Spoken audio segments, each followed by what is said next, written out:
Facebook group.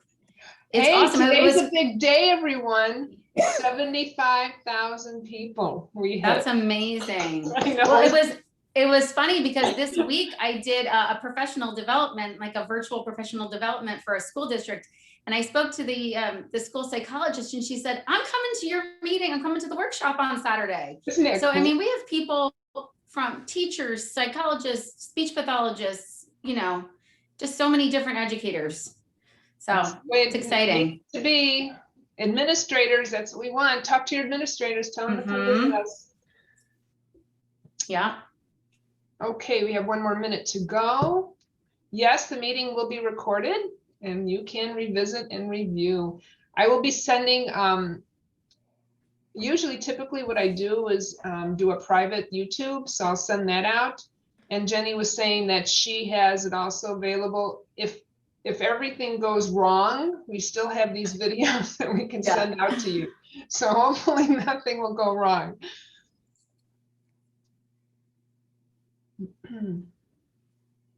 If you have any questions, put them in the chat. I'll be monitoring that through the next 3 hours. You guys know the drill. Yeah, make sure you've got like your water and your snacks. Yeah, right. We're gonna be here for a while.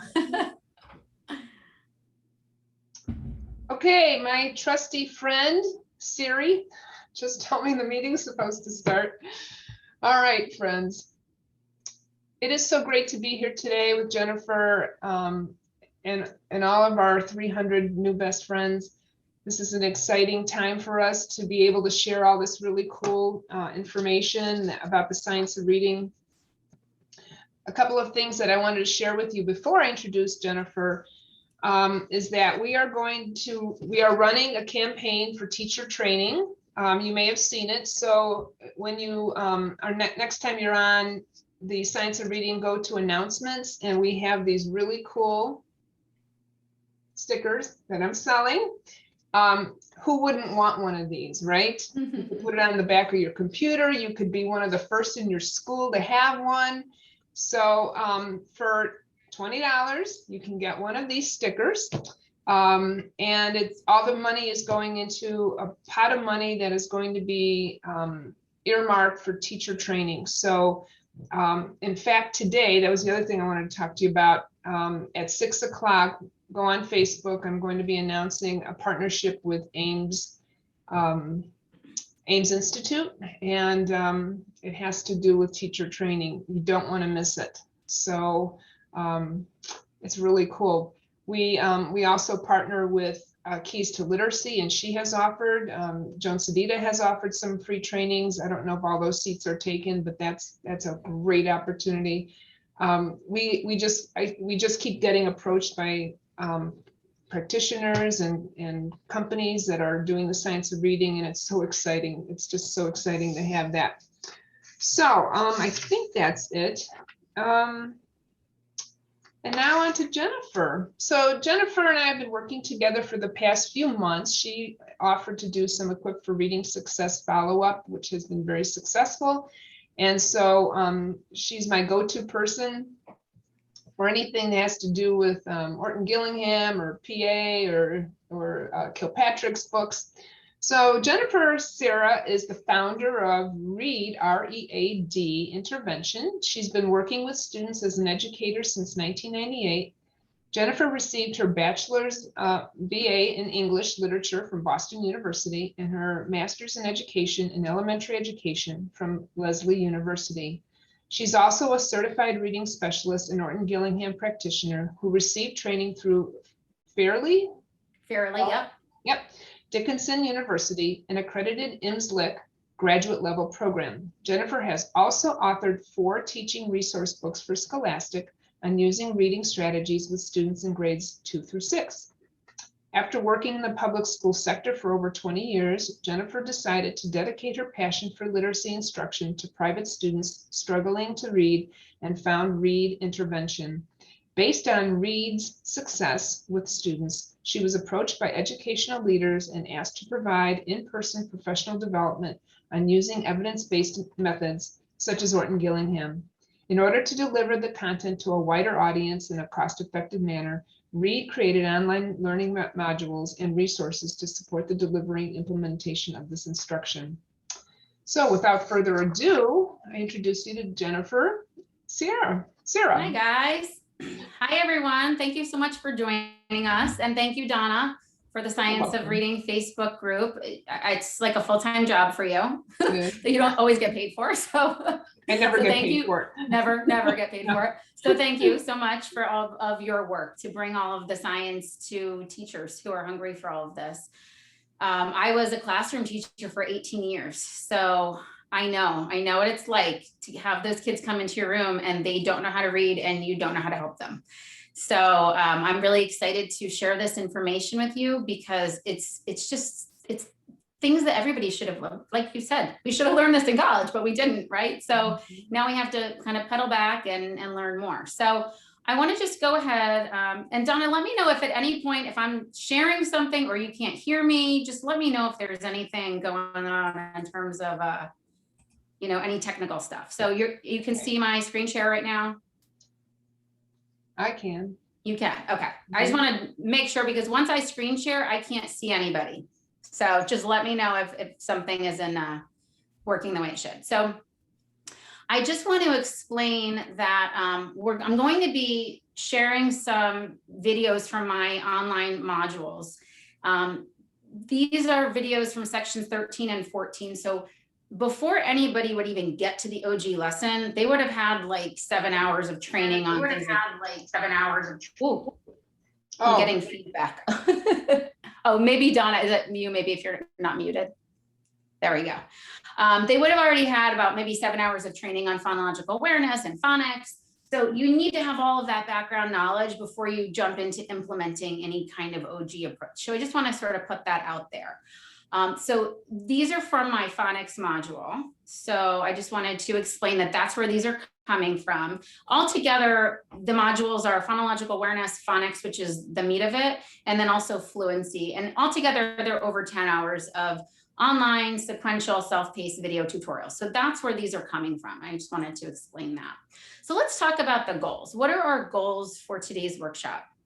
The first is to really show you how to introduce new concepts to students you're teaching using a systematic, explicit, and multisensory approach. We'll also talk about how to incorporate that cumulative review, because we know you can't just teach it once and move on. That doesn't work for most kids. So how do we review concepts, again, using those multisensory techniques, those evidence-based methods that we know work. And then again, as I said, you want to make sure that if you want to use these types of strategies and approaches, that you get that kind of background knowledge so you know the generalizations and the rules and the syllable types and all those different things in order to effectively teach this to your students. So here's the format of the way we're going to do this. Now, typically in a 1 hour OG lesson, so if you're doing, as I do intervention, so it's usually a 1 hour lesson. I usually would start with the review and then move into the new learning. But for the purpose of this, since many of you maybe don't know anything about the OG lesson, we really need to start with the new learning concepts. Otherwise, some of the review won't make sense. So I'm actually going to start by discussing how do we teach new concepts to students. And that's going to be broken up into 2 parts. So we're going to have a 26-minute video, and then we're going to stop and have some Q&A.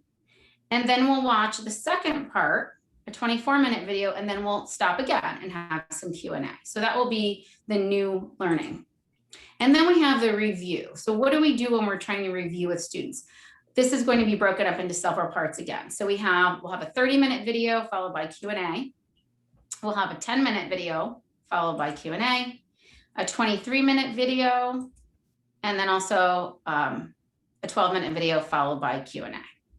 So that's kind of how this is going to work. So you'll have an opportunity to ask questions. Now, if you think of something as we're going though, go ahead and type it in the chat box. And then when we do our Q&A, Donna can kind of feed me those questions and we'll try to answer as much as we can. Okay, so I want to start with what is Orton Gillingham? So some of you may know a lot about this and some of you may know nothing about this. So I don't want to make any assumptions. So I just want to quickly go over when we talk about Orton Gillingham, what is it we're actually talking about? So what is OG? So OG is an approach. It's an approach, not a program. And this is an approach that we use to help students who have word level reading difficulties, specifically kids with dyslexia. Although some of the kids I get are diagnosed dyslexics, other kids that I get aren't really dyslexic. They just didn't have any phonics in school. They just needed to learn the code. So you can use this with a range of students. OG is diagnostic. It's really important that we always start with those assessments, and then we inform our instruction and we tailor that instruction to meet the student's individual needs. OG is very systematic. It's sequential. We introduce concepts in a way that will make sense to the learner. And it's an approach that helps students understand the elements of our language. And there are a lot of complexities to the English language, and OG helps us understand those complexities. OG is instruction that always includes that ongoing cumulative review. You don't teach it once and then have the Friday test and move on. You're building on skills and you're always going back and you're reviewing. Now, I think what makes Orton Gillingham a little bit different than some other methods, which also work really well, or other approaches, is that it pulls in that multisensory piece. And some of you might have heard of VACT. Well, that's like, an acronym of the V for visual, the auditory, the kinesthetic, the tactile. So we bring in that multisensory piece in the Orton Gillingham lesson.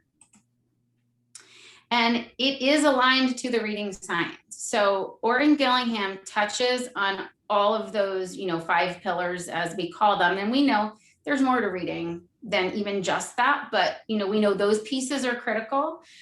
Now, I will say that Orton Gillingham particularly does focus though on those foundational skills, because again, we're going back to that word level reading difficulty. Many of the kids that I see have very strong language comprehension. Their problem is they just can't access the text. They can't decode. So there is a strong emphasis on building foundational skills, okay? Now, this was an approach that was originally created for one-on-one tutoring for students who are dyslexic, but it can be adapted for small group or even whole class instruction. Now, what it is not one specific program. There are a lot of OG-based programs that I'm sure many of you are very familiar with, like the Wilson program or Spire, PIF, all different kinds of programs. Those are actually programs that will give you kind of a curriculum step-by-step. OG is more of that general approach. It is not a complete literacy curriculum, and I really want to emphasize that. Nobody should be doing OG in a box. I mean, kids need, as we know from reading the science thing, there's a lot that goes into reading. Vocabulary development, comprehension, life experiences. So this is not a one-stop shop. This is just a piece of the puzzle.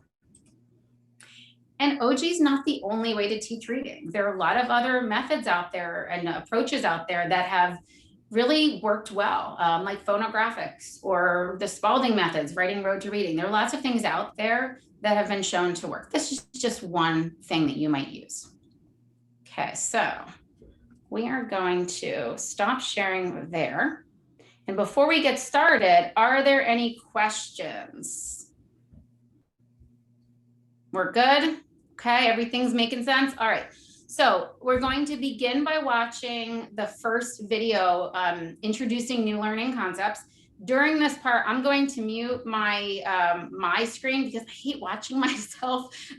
There will be components where I'll be working with a student who is actually my daughter, because I don't feel comfortable having my own students or even asking parents if I could record their children. It just doesn't quite feel right to me. So I recruited my daughter who's in 4th grade, and she's not a student who's ever received Orton Gillingham. So you'll see that I kind of explain things as I go with her, but the way the videos work is I will first explain it to you and teach you what to do. Then I'm going to show you a video of me actually doing it in my office with my daughter. Okay. Let's see. Yeah. Donna, do you have a question about the handout? Or one of the things that, yeah. Yeah, someone wanted to know about the handout. Yeah. So I will, I have a PDF that goes over the whole Orton Gillingham lesson plan, and he has like a little template with it. So we'll send that out. Donna will email that to you guys. I'll or send that post it. out when I send out the recording, so everything will come together, okay? All right, so you'll have that. Okay, so without further ado, here we go. Okay.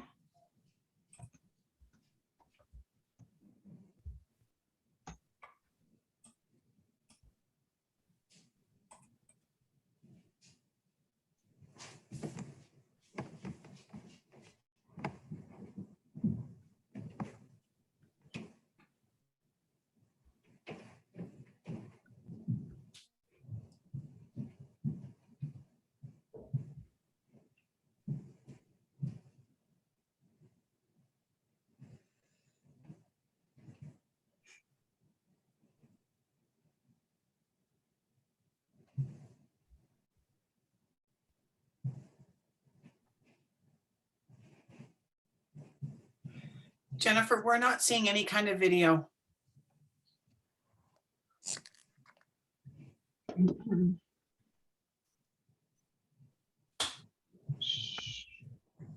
Let me call her.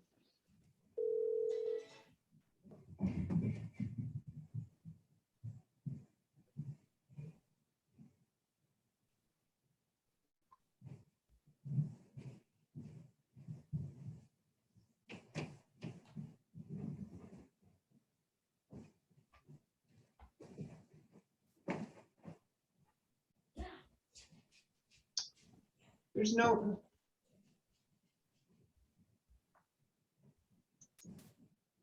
All right. Butter. Get your ball.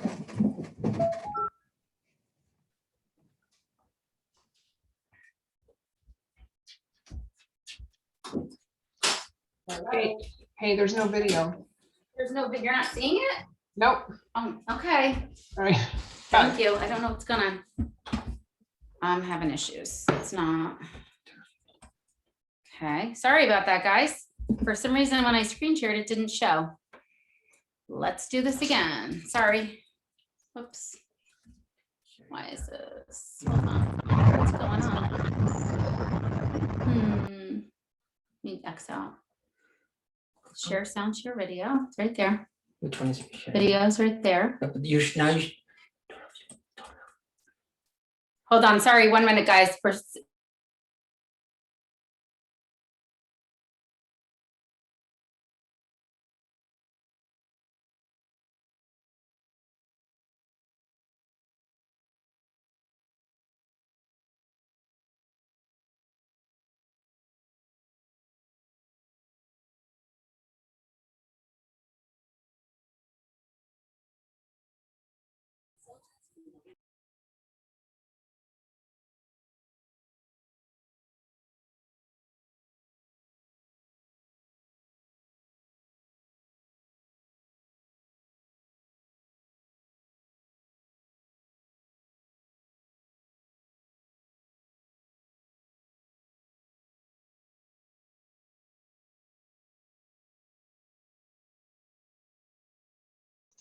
I just want to remind everyone to mute, please. I heard some background noise. Followed by direct instruction with a keyword and tactile kinesthetic connection. Then we'll have a brief phonemic awareness or morphological awareness activity, depending on the skill. We'll code and read words, dictate words for spelling, have the student read sentences with the new concept,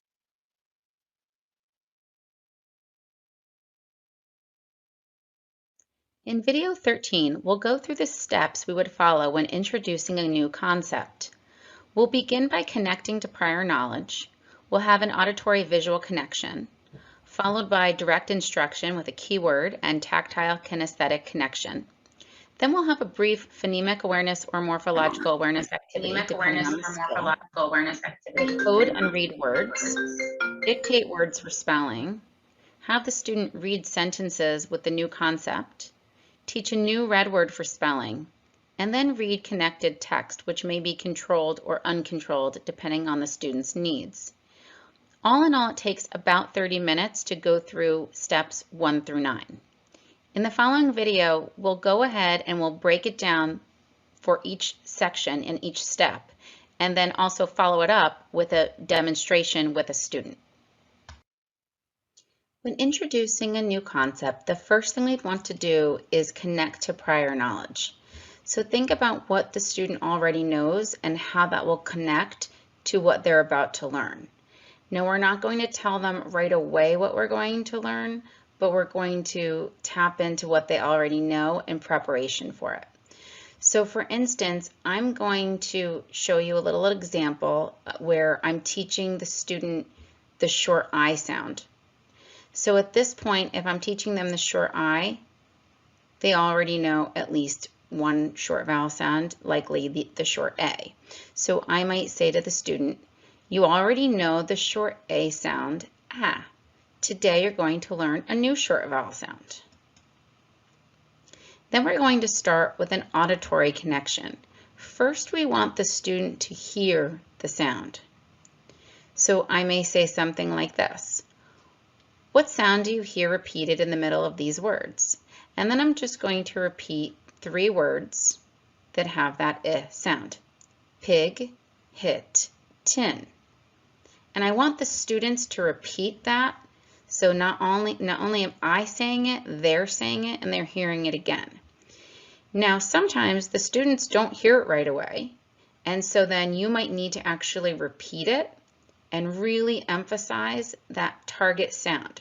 So if the student wasn't hearing it, I would just say to them, okay, let's listen again. But this time I'm really going to emphasize that I. So I would say, ig, it, in. So sometimes you need to sort of scaffold a little bit and help them get there if they're not hearing it right away. At that point, you want to now make a visual connection.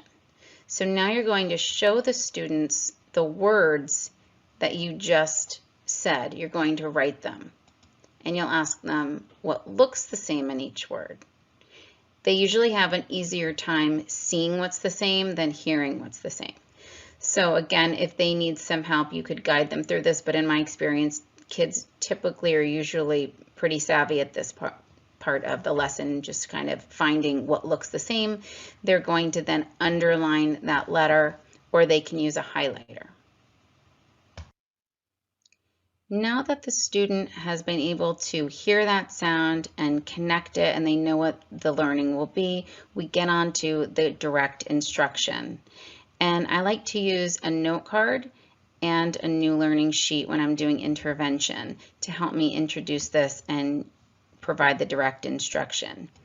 Now, if you're working with a classroom of maybe 20-25 kids, note cards probably aren't going to be as easy for you, but the new learning sheets make it very simple. You can just photocopy it and each student would have their own. These are available on my website, learn.readintervention.com. It's part of structured literacy materials.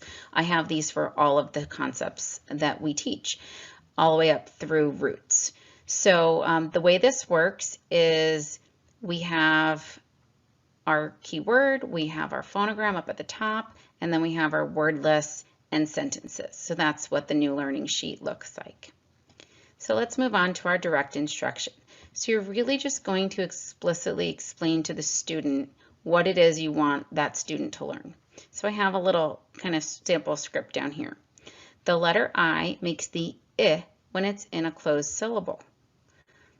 The word igloo starts with the I sound. This will be our keyword to help us remember the I sound. So that's really just a direct explanation. And then I would check in with the student after I've explained it to make sure they're listening and say, so what sound does the letter I represent when it's in a closed syllable? And you would have to, if you're going to use the term closed syllable, you would explain that the closed syllable means that the vowel is just closed in by a consonant. After direct instruction has taken place, we'll want the student to have that tactile kinesthetic experience by tracing the phonogram, whether it be on a card or a new learning sheet, and saying the sound 3 times. So they would do I, and then they would do that 2 more times, I. And then we would want the student to write it 3 times. Eh, eh, eh. And I have here an example of a template that I would use for when I'm doing new learning. You can certainly use just plain lined paper. I find that it's really helpful to have a template so that the students know exactly where to write. Everything's numbered. It just really cuts down on time spent. Sometimes the students are confused about where they're supposed to write what letter or what word. So it just helps the lesson run a little bit more smoothly if you have a template. After you've provided that direct instruction, then I like to spend a few minutes on just a phonemic awareness activity that helps to reinforce the new sound that was just learned. And I'll spend maybe 2 or 3 minutes. This is very brief. And in preparation for these activities, I'll just choose about 8 words to use. I'm going to share with you 3 really simple activities that are easy to plan for. Of course, there are many more out there you could choose from, but these are 3 go-tos that I will use. So one is called thumbs up, and this is really simple. You're having the students listen for the target sound. So for instance, if I just taught them the short I sound, I would just say to them, give me a thumbs up if you hear the I sound. And then I'll just give them 8 different words. Some of them will have that short I sound and some of them will have different sounds. And then just give a thumbs up if they hear it. It's a really simple one. The next one is for sound placement. And in this one, we're asking students to identify where they hear the sound. So are they hearing it at the initial, the medial, or the final placement? And I have them tap a graphic. I use this little ant that shows beginning, middle, and ending sound. And I really like to use this particularly with long vowel sounds and some of those diphthong sounds where you have a different spelling in the final sound than you would say in the beginning sound or that, that medial sound. For instance, if I'm doing the A sound for spelling, AY is spelled the way we would spell that A sound at the end. So we would want students to be able to hear the sound, and where they hear it will help them determine how they spell it. So this just really would help with that type of activity. Also can help with, say, some digraphs like CH, TCH. Are they hearing the ch at the end? Are they hearing the ch at the beginning? What's the vowel sound they're hearing? Are they hearing a short sound? So this can help with those types of activities as well. So all you would say is, where do you hear the A sound? Tap the ant, and then you give them a word. So maybe I say the word stay. The student would tap where it says E for the ending sound. And I usually use the B for beginning, M for middle, E for end. It's a little bit easier for the kids, and then they have this visual to help them. It's a really simple activity. And this map, by the way, is part of my structured literacy material. So I have a whole section of phonological awareness tools, so you can find that in there. And then we have phoneme manipulation, and that's where we're just substituting that target sound. This is just one example. So for instance, say hop, turn ah to I, and you get hip. And that's just having them listen for that sound. If you're working on teaching students an affix, either a prefix or a suffix, you would want to do a morphological awareness activity. So again, this is very brief, 2 minutes, 3 minutes. We would prepare about 8 words to help us with each activity. And I'm just going to go through 3 activities that are very simple. One is just to simply identify the base word. And this is great with, particularly with suffixes. We always want the student to be able to identify the base word, or if you're working with older students and you're working on roots, be able to identify the root. So you simply just give the student the word and you tell them, you ask them, what's the base word in jumping? And they would just tell you jump. So that would be an example. If you were teaching words with ing, then you would just have a bunch of words that had that ing suffix, and you would ask the students to orally identify the base word. The next activity, and I want to show you can use note cards for, and you can use these in a few different ways. You can work on syllabication, which you could actually work on syllabication with words that don't have suffixes.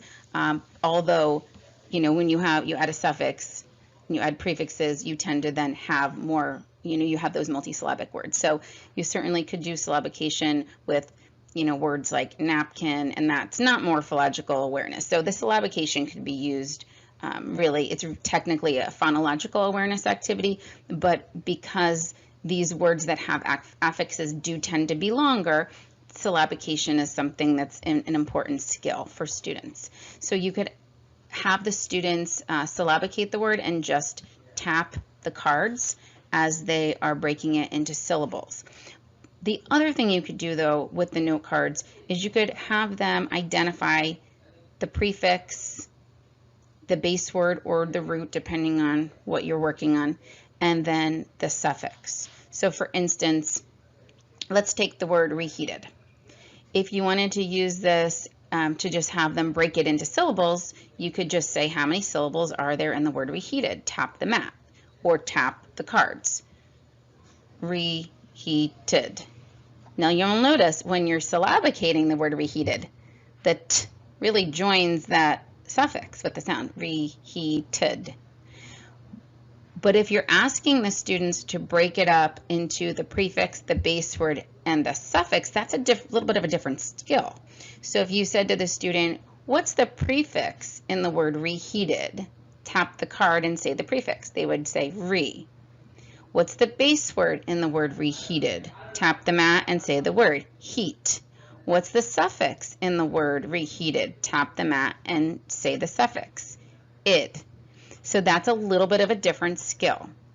The other thing is when you're working with syllabication, if you don't want to use note cards, you could have the students hold their hand under their chin and just say the word and notice how many times their chin drops, reheated, and then it would help the student identify how many different syllables are in that word. So those are just a couple ideas.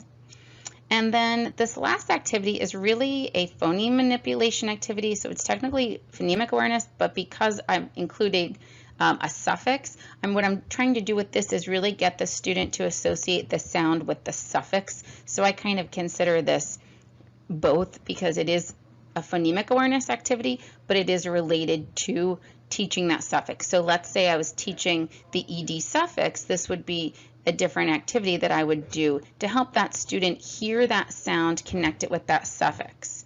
So say chopped again without the t, and I get chop. And again, it's reinforcing that base word for the student, which becomes very helpful when you're having students spell words with suffixes. All right, Ella, it's time to learn something new. Now, you already know a whole bunch of vowel teams. You know AY and AI and EA, and you know that sometimes we see certain patterns in the middle of a word and sometimes we see them at the end. Like if we were spelling, say, the A sound, we would use the AY at the end, but then we would use the AI vowel team in the middle of the word. So today we're going to learn a new vowel team that we use usually at the end of a word. Okay, so I want you to listen. I'm going to give you 3 words. What do you hear at the end of each word? You ready? Say snow. Snow. Say blow. Blow. Say flow. Blow. Snow, blow, flow. What sound did you hear at the end? O. An O sound.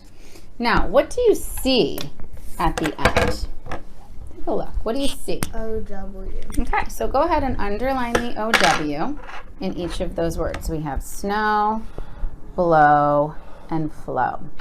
So OW is the way we often will spell the O sound at the end of a word or a syllable. Usually you'll see the OW in a single syllable word.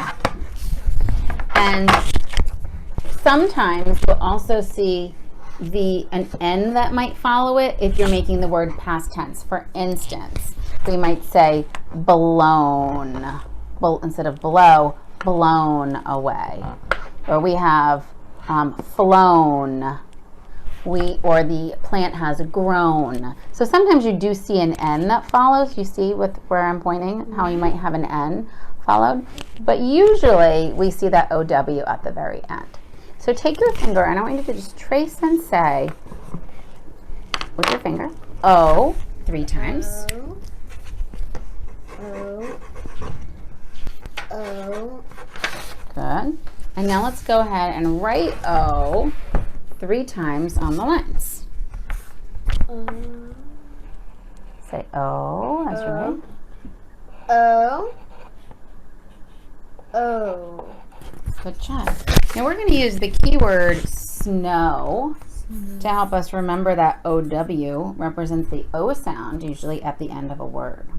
Now before we get into our word reading now, we're just going to do a quick little listening activity. Okay, and we're going to use my little ant guy over here to help us think about where we're hearing the O sound. Are we hearing the O sound at the beginning, the middle, or at the end of the word? So you can put your pencil down because you're not going to need that right this minute. And what I'd like you to do is take the little cube, and if you hear the O in the middle, you're going to put it in the middle. If you hear the O at the end, you're going to move it to the end. Okay? Do you understand what to do? Mm-hmm. Okay. Say the word boat. Boat. Where do we hear the O sound in boat? Boat. In the middle. Good job. Grow. Grow. Where do we hear the O sound in grow? Okay. Loan. Loan. Where do we hear the O sound? And if you get stuck, you can tap it. Loan. Where do we hear it? Good, in the middle. Say the word slow. Slow. Where do we hear the O? Slow. Again. Say the word follow. Follow. Where do we hear follow? Where do we hear the O? At the end. Good. Say the word bone. Bone. Where do we hear the O in bone? Middle. In the middle. Nice job. Take that. Now in step 5, the students will code and read words. When we talk about coding, we mean just marking up the word in a way that will help support the student and bring their attention to different parts of the words. So this is just one way that you could do coding. This is how I was trained, but different programs have different methods of coding. For a long vowel team, I asked the students to underline the vowel team and mark the vowel long with the macron. For the silent E, we also find the vowels, mark the vowel long. The E is silent, so we put a line through that. For digraphs or trigraphs, we just underline those letters to show their one sound. And then for a diphthong sound, we just circle the letters that are representing that sound. So for this short I, for teaching the short I, this would be the new learning sheet that I would use. And I would just ask the student to code maybe the first row or maybe up to 2 rows. I wouldn't ask them to code all of this unless the student maybe needed that additional support. But I find most students after the first couple rows, they don't need it unless they make a mistake, and then you would prompt them to code the word. So we would just mark the I with that brief. If the student needs some more support, maybe they're slow, they need to work on their automaticity, you may ask the student to read a variety of words over and over again. So maybe instead of reading the entire page, maybe you have them read the first few rows, but then maybe reread those words. That's another option if you're working with younger students or if you're working with a student that reads very slowly and needs work with automaticity. You'll also want to discuss any unknown vocabulary, so you'll want to prompt the student with certain words that you know they may have some difficulty with. So for instance, on this page, the word jig might be a word that students might not be familiar with, or maybe the word fig. So you want to just look at your word list and decide ahead of time, what are those words that you want to make sure the students know? Oftentimes, if you ask them, are there any words you don't know? They'll say, oh no, I know them all. But then as soon as you prompt them and you ask them, they don't actually know all of the words. So certain words you'll notice that kids typically have some difficulty with. So this is a good opportunity to weave in some of that vocabulary. I'd like to present an alternate method for introducing primary students to a new concept. Oftentimes, these students have issues with phonemic awareness, so this is an activity that will also reinforce phonemic awareness, but they may feel overwhelmed by being presented with a list of words. So I really like using this activity, particularly with my kindergartners and first graders when introducing a new skill to them. And this would be instead of using what we did on the previous slide, which was introducing it using a word list, So this would be just another way you could do this for your students. So let's say I was introducing the short I, the I sound. So I could present them with some letter tiles or some magnetic letters and just have them begin by listening for the sounds in the word. So for instance, let's say I asked the student to do the word sit. So I would show them with my lines here, sit, and then as we're saying those sounds, the student is going to drag each letter that represents those sounds in each of those parts of the word. So the first sound is that S. The student would drag the S. And then we hear this it, and the student would drag the I and say I. And then it. What's that final sound? We have the T. And then the student would read the word sit. Then we would ask the student to substitute a sound. And I might say, and I could do this in a couple ways. I could say that the student could give them the whole word and ask them to say, okay, if we have sit, how can we turn sit into pit? And have the student listen for that sound and decide which letter needs to be changed. And we could then have them substitute that. Or I could say to the student, change S to P, and have the student do it that way. And then if I do that, we get the new word pit. And then we can ask them to do the same thing for that final sound. I could say to them, turn pit into pig. And I would show them as I'm dragging my finger, pit, pig. Or I could ask them, if I could tell the student, say pit and change the T to a G. I could do it that way as well. And then they would switch out that sound and get pig. And so we would just have the student keep that short I, but then manipulate the initial and the final phonograms to show the student that they can change different letters and make new words. And it not only reinforces phonemic awareness, it promotes orthographic mapping, and the students are both reading and spelling at the same time. So this is just another way to introduce that new concept for primary students.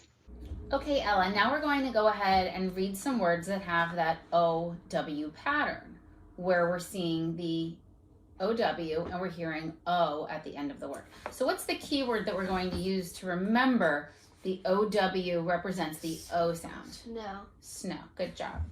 Now I wanted to show you something that can be a little bit tricky about some of these words, is that some of them, even though we see the OW at the end, sometimes we add an N to those words. So for instance, like in the word flow and grow, sometimes we add an N to the end of those words. That's something called the past participle. So if I said the birds have flown, I would put the word have or maybe has. So have flown or have grown. Okay, so we're showing that it already happened, but we're using the word have. We might use the word had. So it's a little bit confusing, and sometimes kids will wonder, well, why is that then and there? That's why. It's kind of taking us into the past participle, okay? But what we're going to do is we're going to code the first couple rows here. So when we code for a long vowel, what do I do? It's the first thing. Underline the vowel team, and then I'm going to mark the vowel with the line. And what does that macron tell us? What's the sound for that? That it's a long vowel. You got it, long, O, okay? So I just want you to underline, mark, and say O, and then you'll blend the words. O, and then blend the words, okay? So go ahead and do that for the first two rows for me. Say O, and then read the word. Flow. Okay. Slow. Here, let's just do the first two rows first, okay? We'll start with the single syllable words. O, row. O, blow. Bow. O, below, good. Okay, let's just do the last few, and then for the last two rows, if we don't need the coding, we won't do it. It's just to help us learn this new sound, okay? So go ahead and just do the last three. O, flown. O, elbow. O, glow. Okay, now let's just go ahead and read these last 2 rows, and these have 2 syllables. Fellow, shone, grown, thrown, shadow, shallow, mellow, window. Good job. So you can see that last row and then this one here. These are 2-syllable words. What do you notice is happening in words like shallow, mellow, willow? There's 2 L's. We have the 2 L's there. Good job.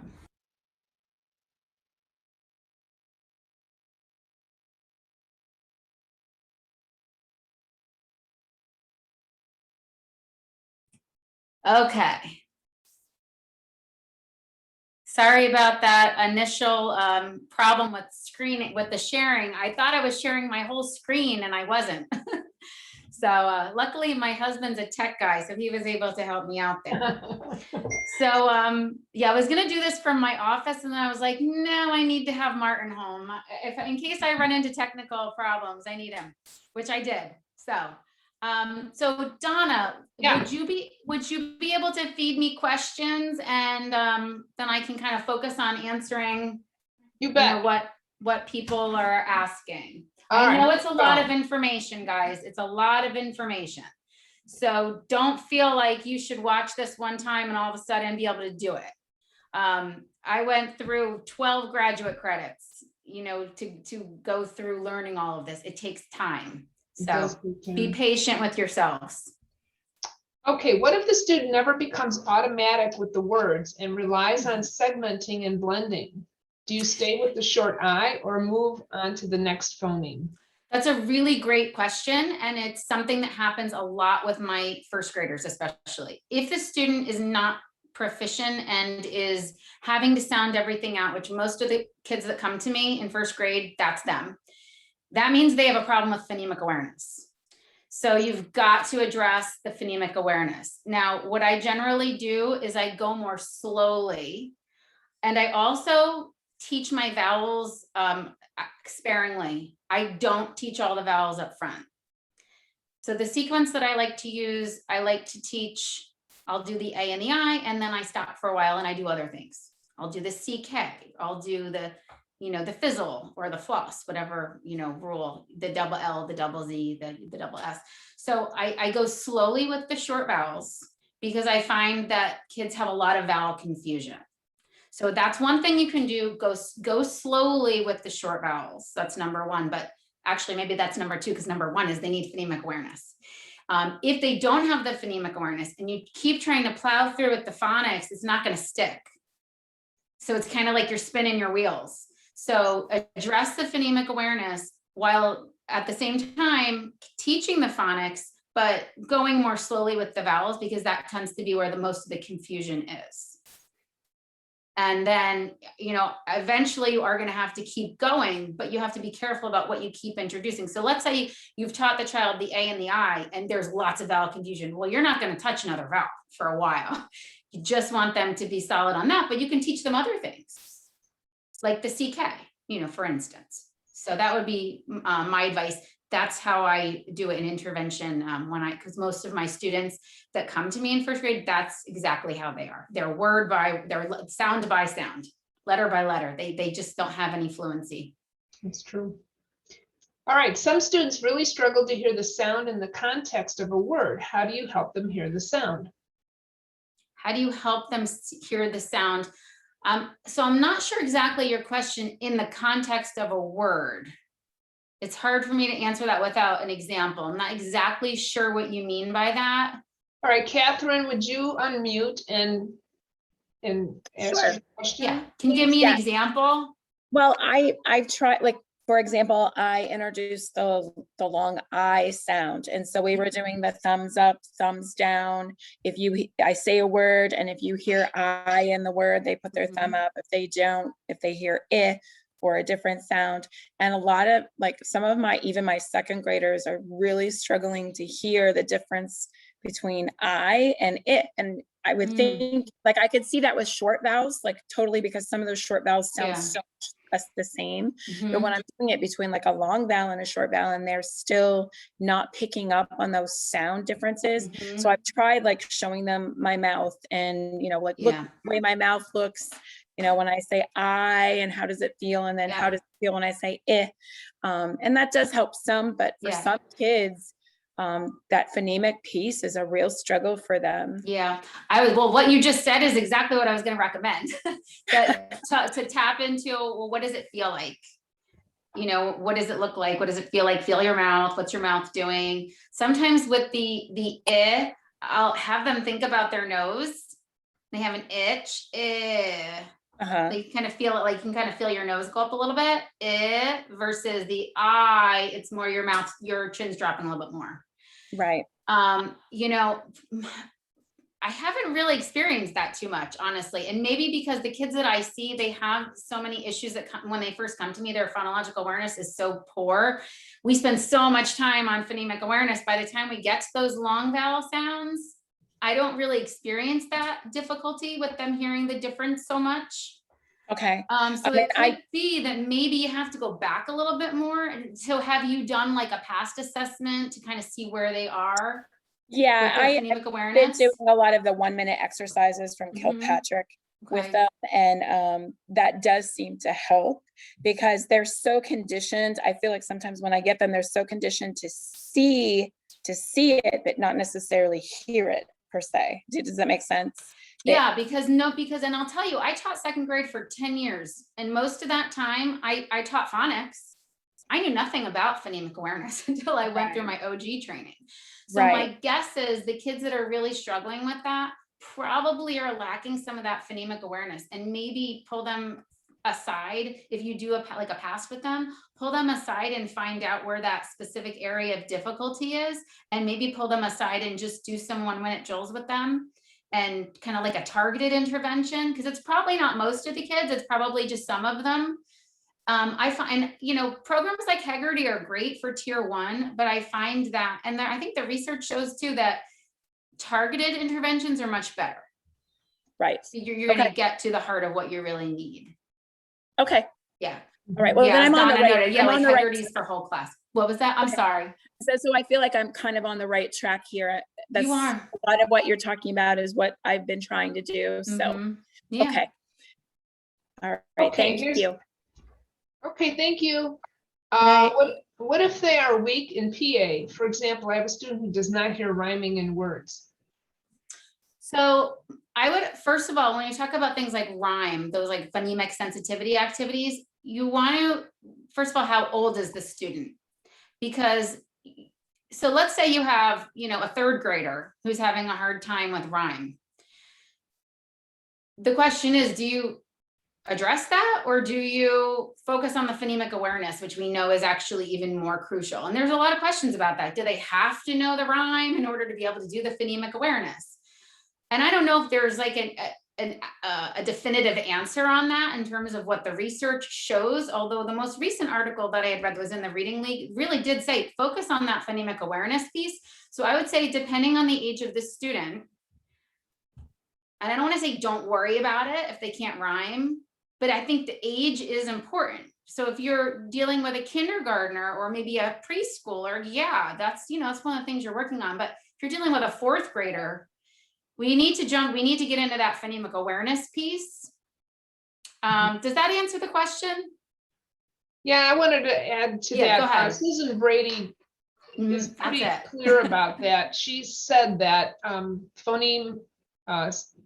phonological awareness and sensitivity is not as important. You know, she said what we have to start focusing on is the phoneme awareness, and all the rhyming and syllable work that we're doing is not leading to the direct. It doesn't really influence the reading. It's all about the phoneme awareness. Can they hear the sound at the beginning of a word? Can they hear it at the end of the word? Can they hear the medial sound? And then she goes into saying, can you hear the first 2 sounds? Can you hear the last 2 sounds? So you're breaking down that word into the phonemic components. And it doesn't really matter if they can rhyme or not. It's great if they can, but it doesn't impact their reading. I mean, that's what I took away from that article, as well as, you know, and that's what Heggerty does. They do all those activities, you know, baseball, and all that stuff. Is that really necessary? No, it's a lot of fun, and it gets kids into the rhythm of words, which is great, but it's not really truly impacting their, it's not transferring to the ability to decode and to train your phonological awareness. So phonemic awareness. That's my takeaway from that. Okay, let's see. Is there a specific scope and sequence you prefer over others? Yes.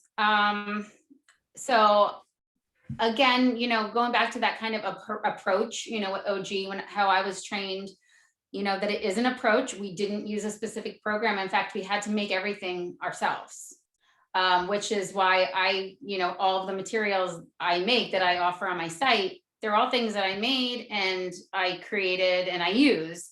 And I have yet to find the exact scope and sequence that I really liked, that I saw worked for a lot of my first graders. So I created my own scope and sequence that is based a little bit more on the original scope and sequence, like June Orton's, that little yellow book. Donna, you probably know Say it again. The June Orton, the yellow OG book. It's like, it's been around for a really long time. I don't know that one. In the original scope and sequence, they went very slowly with vowels, which I really like, because I find that there's an issue with a lot of kids. They have a lot of difficulty with the vowels and the vowel confusion. Yet look at so many programs. What do? They introduce all those vowels up front. I feel that the vowels come too quickly in a lot of programs. Like if you're looking at OG based programs, and I'm talking program, because when they're asking about a specific scope and sequence, there is no specific OG scope and sequence, because it's based on the student's needs. So they really don't present a scope and sequence, but OG based programs like Wilson or Spire, PAF, whatever it is, they do have a scope and sequence. And I haven't really quite found a program that I love in terms of scope and sequence. So my answer to that is my preferable scope and sequence is the one that I created, where we go slow with vowels. But if you're interested in seeing it, just to see the scope and sequence, you can actually, if you go to my website, it's learn.readintervention.com. I have the scope and sequence there. Under literacy materials, it's there. So you're welcome. Anybody can go, you can look at the sequence, and you can see the sequence that I prefer, that I like. That's right. Is it learn.readintervention.com? Yeah, it's learn.readintervention.com. I have two websites. One was my original website where I do more kind of like my tutoring, but then I have, for my online video tutorials, I have the Learn. I mean, the one thing I do know is that, and I would prefer this, is that the first consonants that you do teach are continuous sounds, Yeah, so it's so interesting, Donna, because I did a lot of research on this too, because I'm not a kindergarten teacher. Most people who come to me, it's first grade. And most of the kids that come to me actually know their letters and sounds, which is interesting, yet they still can't read because, they've got all this other foundational issues going on. And I totally lost track of what I was going to say. Oh, so when I was looking at my learning letters sequence, which I have taught some kids who didn't know their letters, but the vast majority of my kids do know the letters that they come to me. You look at the quote experts, they all say something different. Some of them will say, start with those continuous sounds like thus, right? And others, like this would be advice from David Kilpatrick, start with the ones where the letter name and the sound are connected, like the B or the T. Now, I ended up going with more of what he was saying, and this is why, because a lot of them, you can make rhyme units with them. The app family, the app family, the ab family, and then you can start blending with two sounds. You don't have to jump into blending with three sounds or three letters. Initial blending can start by just blending two sounds. It doesn't have to be three. A lot of kids aren't ready for that in kindergarten. And we do know that as we're introducing consonants, once you've introduced a handful of consonants and the letter A, you can start blending. But you don't have to start by blending full words. You can actually start by blending rhyme units, by blending two letters, the Tiffany- and the ag. So anyway, that was my approach. I'm sure you can get to the same. They're going to read no matter what. Like I think you're going to get to the same place. Some of you saw this week, Tiffany Peltier on Wednesday had it looks to me like a wedding cake. Did you see the tower she did? Anyone? And at the bottom, she said the vowels followed by a consonant. The vowels you could say them all day long. You can hold on, and then you put a stop to it with a consonant. And she recommended doing that, but like you said, the two sounds. So it could be vowel consonant or consonant vowel. And you know it. So if you want to see that, I'd have to pull it up. But that was kind of a cool, and she did that, I believe, with consultation with Susan Brady, that tower. Yeah. So, well, that makes a lot of sense, because you talk about the continuous sound, all those vowels are continuous. And so in my learning, so I have like my learning letters, which is the first thing. It's a PDF and a PowerPoint, and it walks you through how to teach it all, the letters, the sounds. We do phonemic discrimination but blending. So I include blending, I include rapid rhyming charts. And we only start with two letters at a time. And then you build on it. Because I just find with so many kids, we go too quickly in kindergarten, and then they struggle in first grade because they don't have the foundation. Especially if they have that working memory issue, or the processing, it just takes them forever to get that. And they don't have the phonemic awareness. And they don't. Because they have to hold on to 3 sounds. So now it's only 2 sounds instead of 3. It just helps them. Yep. We could kind of go on all day with questions, and I could talk about this till evening, but we probably need to move on at some point to the next video. So that was only the first part of introducing new learning. There's more. So do you want to do one more question, or you want to jump into? No, well, there was, what about those consonant sounds that are continuous, like M and N? Okay, what about? I think because those are, the nasal sounds are controlled if they're controlled by vowels, or the nasal controls the vowel. I don't know. Well, they are problematic for kids, that the AN and the AM, those units. And I'm from Jersey, so it's really a problem for us. So I kind of make it's so much has to do with dialect, because if you were British, you wouldn't have the nasalized problem. We're like ham, versus ham. You say it differently depending on dialect. So I kind of make a joke with that. And I tell the kids, if we were living in England, we wouldn't say an and am, we'd say and So I don't know. You do have to address those though, because it is difficult. The A gets nasalized. So yeah. Okay. Shall we move on? Onward. Okay. Onward. All right. Hopefully I'm not going to mess up this time. I'm going to share my entire screen so that it hopefully, and I'm going to just I'm going to mute myself, and also so just let me know if there's an issue.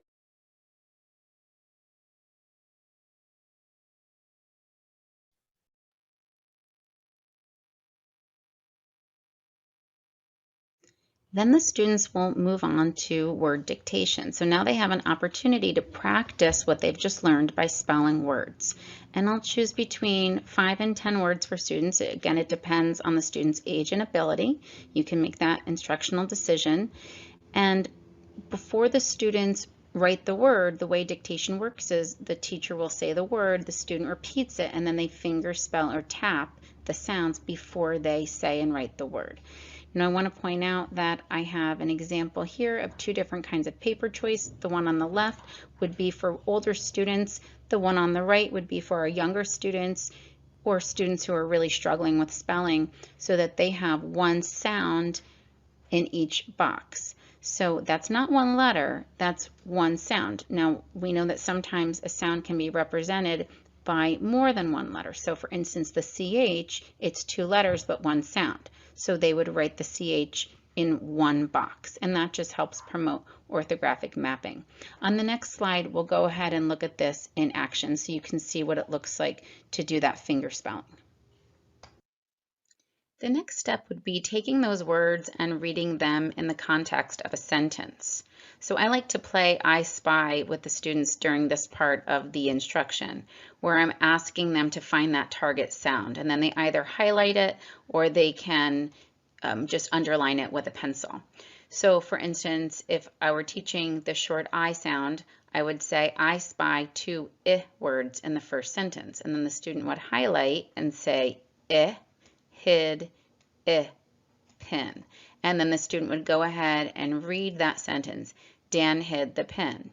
And then I could go and ask the student to look at the phrasing and break that sentence up and try to read that with proper phrasing.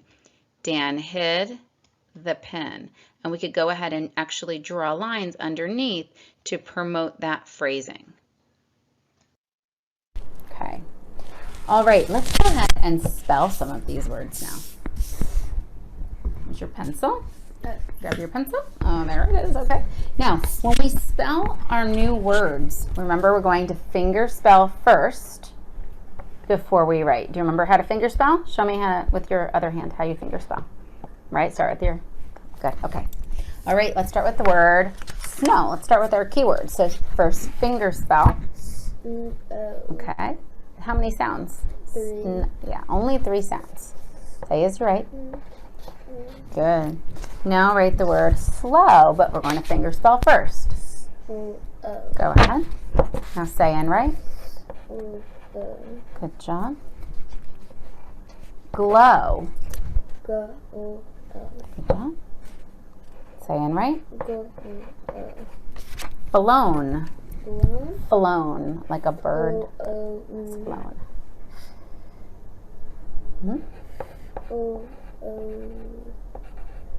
Good. Grown. Finger spell first.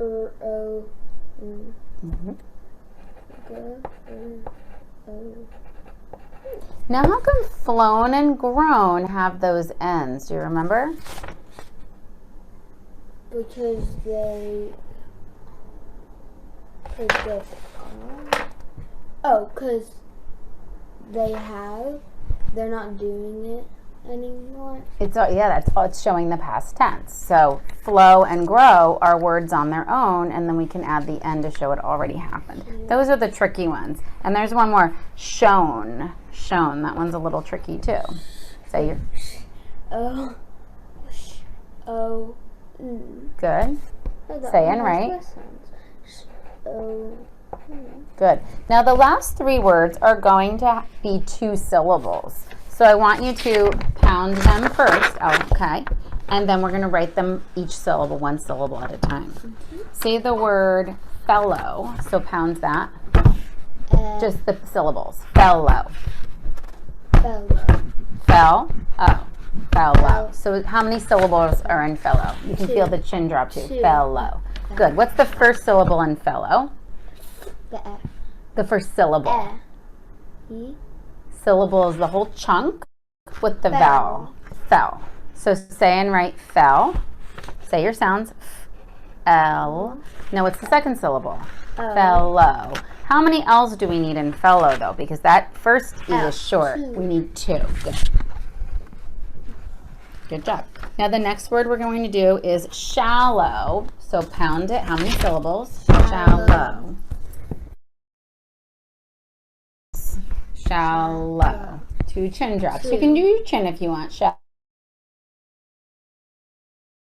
is, think about the sound. Shall. So write shall. And that first A is short.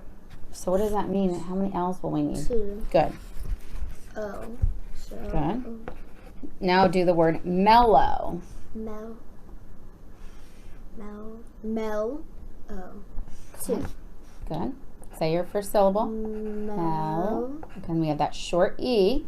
So 2 L. Good job. O W. Good job. Okay, excellent. now we're going to go ahead and we're going to read some sentences. We're going to play a little I Spy with this. I'm going to give you a highlighter. There you go. And I'm going to ask you to find the OW in each sentence. Are you ready? I spy in the first sentence 3 OW words. Can you find them and highlight the OW? Yep, good. And then read the word. What's the word? Throw. Good. What's the next one? Bow. Good. And what's the next one? Window. Great. Now read the sentence. Don't throw the girl's bow out the window. Good. For number 2, I spy 3 OW words. When can I mow the grass that has grown in the meadow? Good. Now let's read that now that you've highlighted, because we want to highlight first and then read. Now read that sentence so it's nice and fluid there. When can I mow the grass that has grown in the meadow? Good job. And now for number 4, I spy 2. I spy 2 OW words. What's that word? Good. And what's the last one? There's one more. Grows. Good. Go ahead and read it. What does that young fellow want to be when he grows up? Nice job. So when I introduce teaching students how to spell a new red word, I tend to go through a similar process. So the first thing I do is I introduce the word orally first. I don't show it to them right away. And I'll tell them what we're learning to spell. So I have a little script here to walk you through the steps. So if I were teaching the word said to students, I would just say, today we're going to learn how to spell the word said. And then I would ask them to count the sounds. How many sounds do you hear in said? And they count it on their fingers. S, D. So they hear 3 sounds. So I draw a line for each sound, or I could ask the students to do this. And then I say the sounds as I fill in the letters. And I'll say to the students, watch me. I'm going to write the word said on the lines to show which letters represent which sounds. And I want you to look to see something that you think is tricky. And then I would go ahead and I would write it. S, D. Then I would have the students look at it and I would ask them, what's tricky about this word? And they would tell me, AI, that's the tricky part. That's the unexpected part. They hear but we're writing AI. We really want the students to attach the sound of the word with the letters making that sound. So this is a good way to really help them focus on that and hone in on it and reinforce the sequence. Then I would ask the students to practice spelling the word, and I would tell them to spell it. So they're saying the letter names, because remember, sounding it out could be tricky. Now, parts of it they could sound out, but if you have a red word, there's always at least one part that's tricky and you can't sound it out. So I would ask the students to take their fingers and trace either on their desk or on their arm, someplace, maybe on a piece of paper if I had the word said in front of them, and I would ask them to trace and say the letter names 3 times. So they would just simply do S-A-I-D said, S-A-I-D said, S-A-I-D said, and that just helps to reinforce the order of those letters. And then I would ask the students to write it again. Now they're taking their pencil and they're writing said 3 more times. And then if I had time, I might dictate some sentences that day with the word said. If I didn't do it that day, certainly in a review lesson, I would absolutely dictate words, and I would make sure to include the newest red word or maybe the last 2 or 3 red words when I'm doing my sentence dictations. All right, now we're going to learn a new red word for spelling. So today we're going to learn how to spell the word shoe. So you're not going to need your pencil quite yet, so we'll put that to the side. How many sounds are in the word shoe? 2. 2 sounds. Sh, ooh. I'm going to write the word shoe, and I want you to tell me why you think it's a red word. What's the unexpected letter sound combination? Sh, ooh. Shoe. What's tricky about shoe? the OE? Yeah, the OE we really have to memorize by heart. That's the tricky part. The SH we can hear. We know SH represents sh. The OE usually represents the O sound in English words. But what's interesting is the word shoe actually comes from German. And in German, they pronounce it shoe. So because our language is pretty complicated because we have so many different languages that influence it, sometimes we have words that come from other languages, and shoe is one of those words. That's why the OE is saying oo. So I want you to go ahead and take your finger and you're going to write S-H-O-E, shoe. And you can use one finger or two, it's up to you. But you want to feel it with the pads of your finger and go ahead and spell it. Go ahead. S-H-O-E, shoe. Go ahead. S-H-O-E, shoe. One more time. S-H-O-E, shoe. Go ahead and write shoe 3 times. We're going to spell it and write it 3 times. S-H-O-E. Say the word shoe. Good. Shoe. S-H-O-E, shoe. S-H-O-E, shoe. Okay, nice job. Our final step would be having the student read connected text. For our younger students, we generally use controlled text because we want those students practicing the phonics concepts that they're using. Typically our second graders as well who are struggling, and any older struggling students, we would typically want to use that controlled text. And what we mean by controlled text would be text that includes patterns that have been explicitly taught. This is an example of a controlled text where we may be reinforcing that short I sound, the big pig. So as you can see, we have many of those short I words. We do have some other high frequency words like he that we might include in a text such as this, but this would want to be something that we would explicitly teach this to the student and go over it with them. And maybe a few red words such as was, or we have the as well. Now we would want to go about reading this kind of the way we would approach any text, where we really want to ask the student to set a purpose, make a prediction, ask a question before they begin reading. And then as the student is reading, we really want to be helping that student think about the story, ask some comprehension questions that encourage the student to visualize, recall important information, draw inferences, discuss any kind of vocabulary that might come up in the story. Now we're going to read a story, and you'll see some of those OW words in the story we're reading, but we'll be reading an informational text about avalanches. Now, do you know anything about what an avalanche is? Have you heard of it before?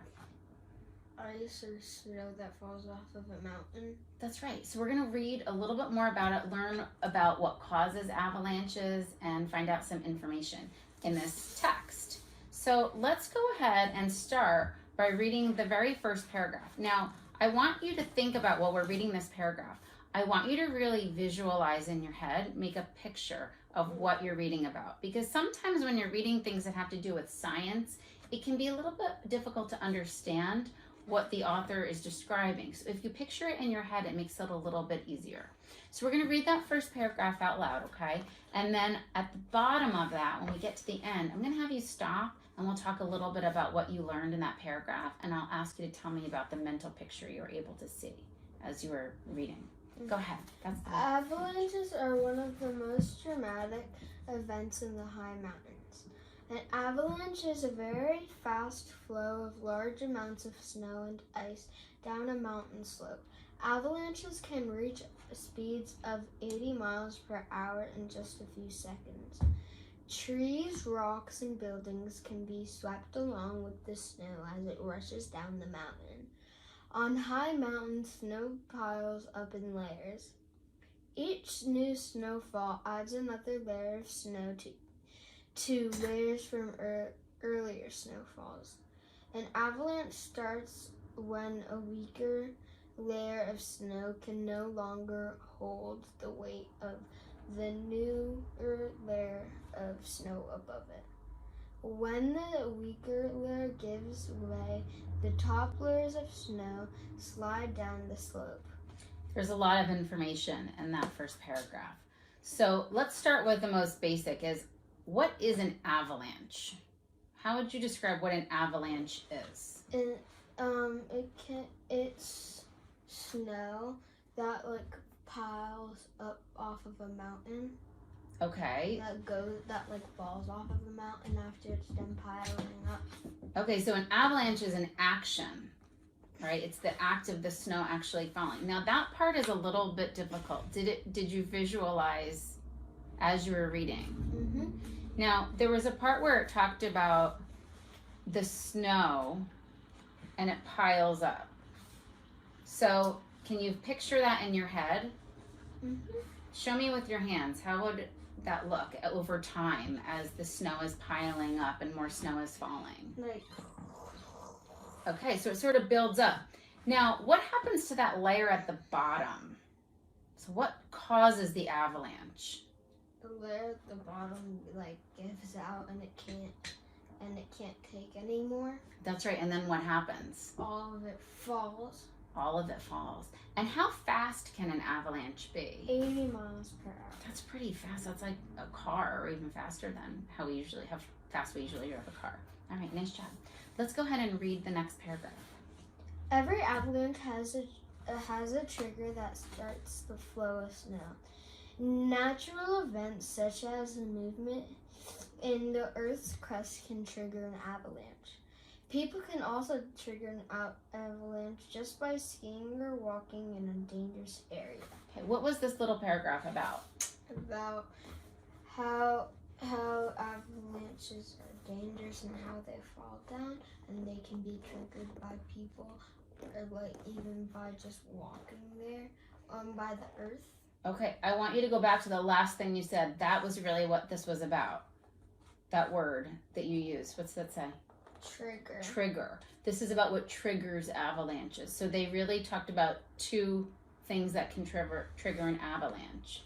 They used the word natural event. What does that mean? What's a natural event? It's not really caused by a natural event. Is something that's not caused by someone. It's really caused by like the earth.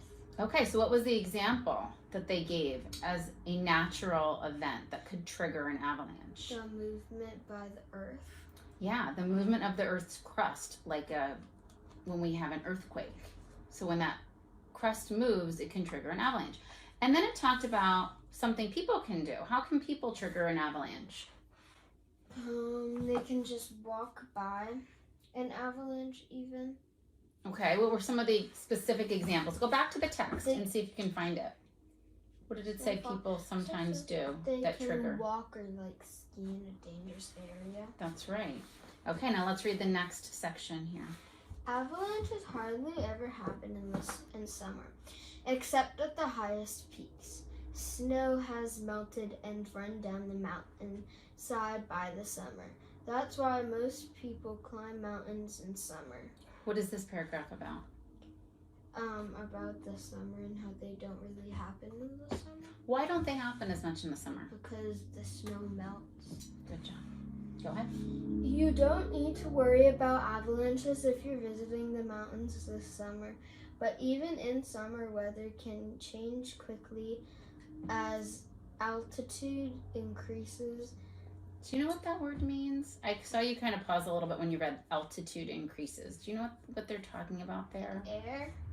As you go higher and higher. Oh, like the oxygen gets lower? Yeah, the air becomes a little bit thinner. It's a little bit harder to breathe. So when they talk about the altitude, it's how high up you go in the mountain. So that's what they're talking about. As the altitude increases. So as you're going further up the mountain. Okay. Climbers always need to listen to weather reports and stay on trails. They also need to be certain to have plenty of water and wear sunscreen. And drinking plenty of water and wearing sunscreen always good to do in the summer, even if you're far from the mountains. What was this last paragraph really focusing on? About this, like how the summertime with the avalanches. Did it really talk about the avalanches in that last paragraph? Not really. Not really. It sort of was only different than the one others, wasn't it? time.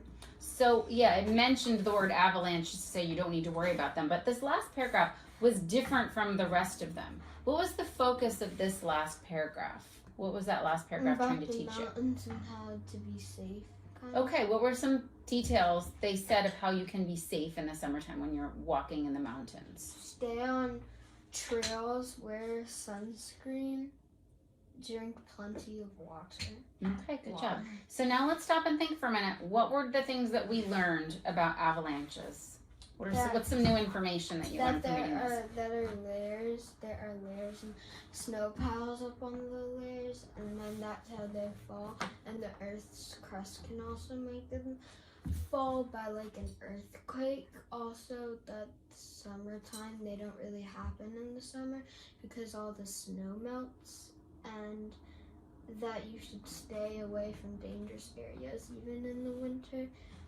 And about safety and how you should wear sunscreen and drink water, and you'd stay on trails so you don't get hurt. Okay, great job. And there were a few OW words that we saw in this article. You did a nice job explaining this to me.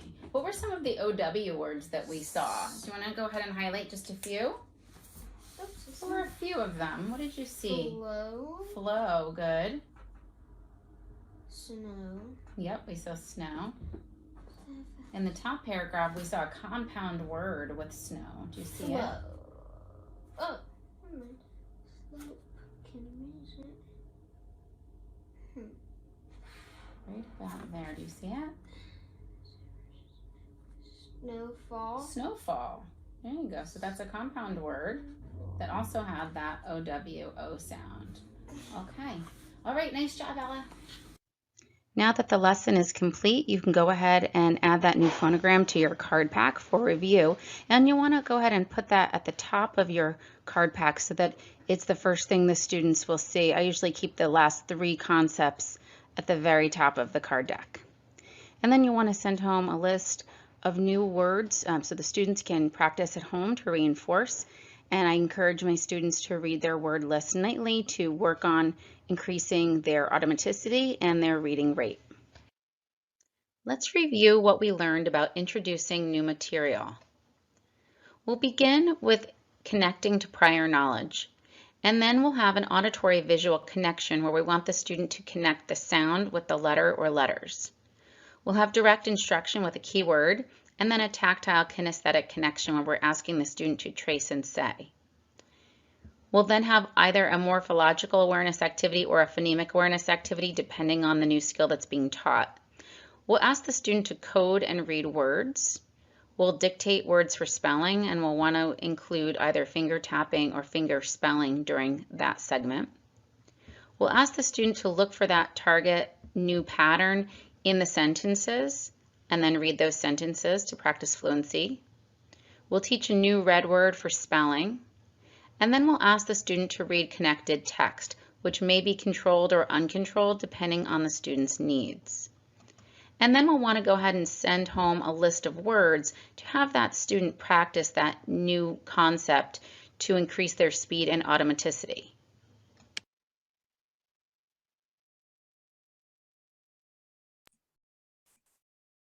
Okay.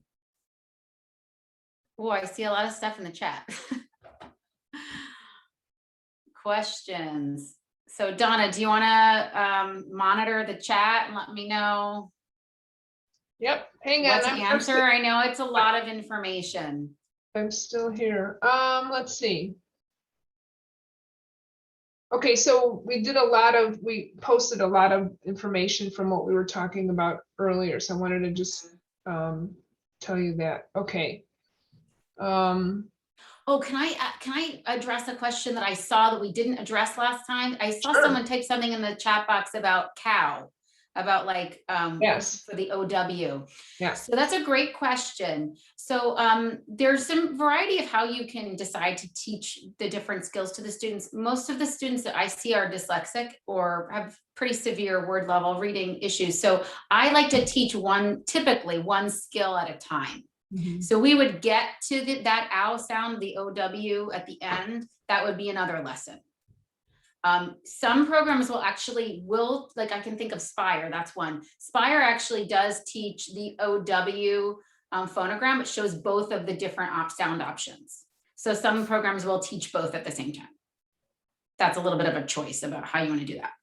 But I didn't want to not answer that in case that person still had the question. Okay, if she misreads a word, would you interrupt her immediately or wait until she is done reading to that point? In the connected text. So I would like to say that I would wait, and I try to wait, but sometimes I jump in too soon. I would say if you're on your best day and doing the best thing, I would wait, like give them a chance to self-correct. If they don't self-correct, then draw their attention in and say, let's look back at that. How can we read that word? And then prompt them to decode it. I have a really bad habit of jumping in too soon. We want to give them a chance to self-correct. Is that a ReadWorks article? That's what someone wanted to know. What was that? Oh, yes, it is. It is. Yeah. So my daughter is, she's older, she's in 4th grade. So for a lot of my students that come in, I do tend to get quite a few kids like 4th grade, 5th grade, who actually are pretty good readers. They're just missing those foundational skills that they just were never taught phonics in school. So they can read those uncontrolled texts. So yeah, I chose an uncontrolled text because of the reader that she was, but you don't always have to use controlled text. It depends on the student you have, because especially if they have pretty good phonemic awareness, if they have a repeated exposure to that text, those words are going to stick for them. So I would encourage you to use your phonemic awareness as a guide. And if they can do the uncontrolled, go for it. If they can't, then use the controlled. Does the amount of time within a lesson that you spend on comprehension vary from student to student? Yes, greatly. I mean, the thing with OG is so much of it varies. I don't even do this exact lesson plan with each student. I have variation for a variety of reasons. But yes, it definitely, comprehension varies a lot, because I'm thinking of a little girl I had yesterday who really suffers. She has a lot of comprehension issues, and I've discovered, and I just started working with her. I've only worked with her maybe for 3 weeks. She doesn't visualize at all. Now, most of the kids who come to me usually have very good comprehension and oral language. Their problem, and background knowledge, we know that there's a lot of talk about background knowledge. Their problem is just the decoding. This little one has issues with both. So I have to spend more time with her. In fact, what we did yesterday is she's reading very simple controlled text, but I'm having her stop every line or two and sketch a little picture. And by the time we get done, it's like she's got a little movie, because I keep telling her we have to make the movie in the mind, because she'll read something and then her parents tell me she doesn't remember what she reads. So we're working on that visualization. So it's always about that individual child when you're working in intervention. That's what Wilson does too, with the visualization. I think that's huge. I had some kids when I worked in small group intervention. I had a group of 1st graders who had been doing leveled literacy intervention with a different teacher for about 3 months, 4 months, and still they just weren't moving along. Well, when I started working with them doing OG, none of them visualized. They didn't know how. They just didn't know how to visualize. They were just word calling. So once we did that, within 4 or 5 months, they were at benchmark or almost at benchmark. So that visualization, from the time they start reading, from the time they're just decoding a simple word, encourage them to make that picture. Even if they're decoding the word cat, what did you picture in your head? What color was the cat? You can do it from day one. They have to make those mental images. Okay, how can you chunk up a lesson if you only have 30-minute sessions available? So I'm thinking this person probably works in a school district maybe, and they from Anna. Yeah, it's me. Yeah. Yeah. So the way that my service, because I'm doing tier 3, I'm RSP. Mhm. So and especially this year with all the Zooming, because we're I'm in California, so we're still completely virtual. Mhm. We just have really limited time. Yeah. I find everything just moves so slow. A, intervention's always slower. B, it's even slower on Zoom. Yeah. Are you doing one-on-one or small group? I'm doing both. Okay, so the way, and I actually do have, I'm still doing virtual as well with some kids, and especially my kids that have attentional problems or kids that are particularly young, maybe like a lot of my first graders, we do 30-minute sessions as well. I just break it up into new learning and review. Okay. So one day we'll do something new with a controlled text, or usually it's controlled. It doesn't have to be controlled, but typically with a text, with a reading. And then the next time we meet, we do the review portion of the lesson. Okay. So that's how I break it up. Now, some kids, some of my first graders who have really poor phonemic awareness, I don't always teach something new right away. I might actually do 2 reviews before I do a full new learning. So sometimes you have to modify. You can't, some kids aren't ready for something new every week. Sometimes you do need to do a little more reteaching. Let's see. Oh, I just lost it. In regards to read words, do you think it's okay to teach more than 1 in a session? Maybe 2? Yes, and absolutely. Again, it's going to depend on the student. But I have a whole section on my video modules just about teaching read words. And one of the things that I encourage is group them together. Like if I'm teaching 1, I could teach done, I could teach none. So we can group them together by something that's similar. So that is one way you can try to make it a little bit easier on the student, like would, could, should. You know, group them together by common features. Now, I'll also say for the little ones who have very weak phonemic awareness, go slowly with the read words. You don't want it, not every week. Sometimes you can't even teach 1 a week. That it's just too much for them. So just really gauge how your students are doing. And if you're finding like it's just not sticking, go more slowly with the read words. You might not be able to even teach 1 a week, depending on the student. I have a 2nd grader who has some fluency skills, but missing some basic foundational skills. How do I go back without boring them? So the thing is, they really don't get bored because kids love information. When I taught 2nd grade for the first, I don't know, maybe like 7 years, it was before I had been trained in OG. Once I had been trained, I still had to use my curriculum, my gen ed curriculum, but I started kind of weaving it in. And what I found interesting is, you know who the kids who were most excited about learning about it? They were my best readers. I had kids who were reading at a middle school level. Like I'm talking about reading and comprehending. Like some of these kids, they're going to be, they're going to solve, find a cure to cancer. Some of these kids that I had they're just brilliant. They loved it.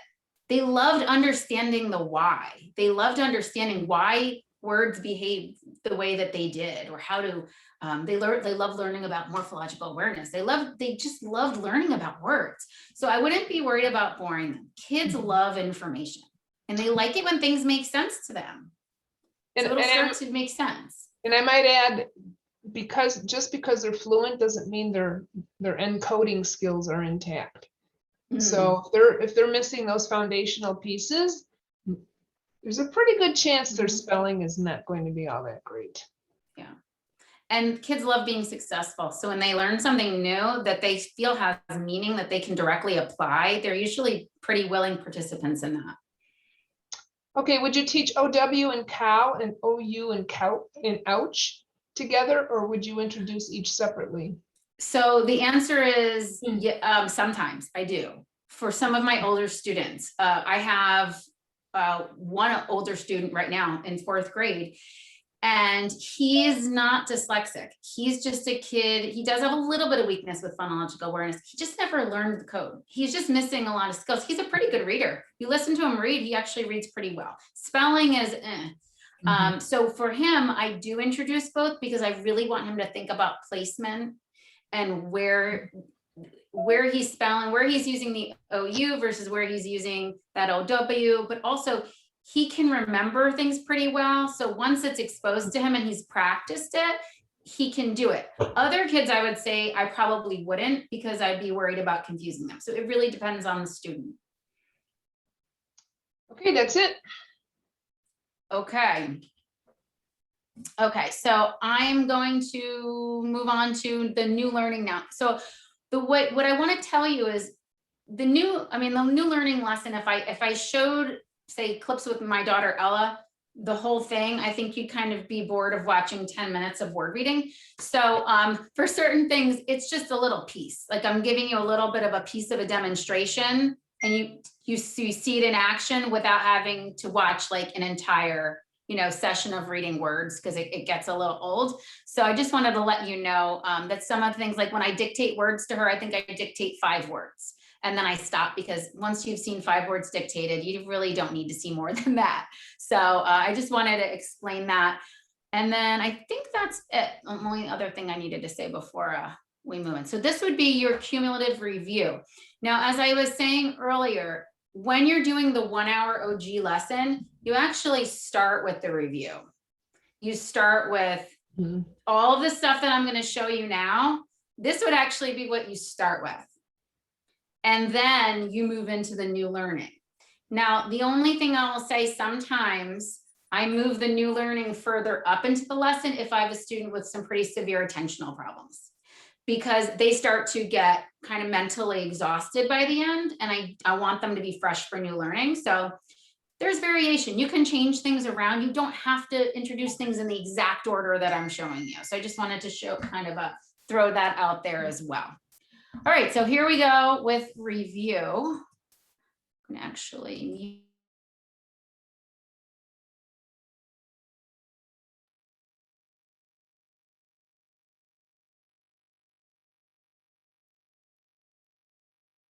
Module 2, Phonics, Video 14, Reviewing Concepts. In Video 14, we'll identify the components of a review lesson.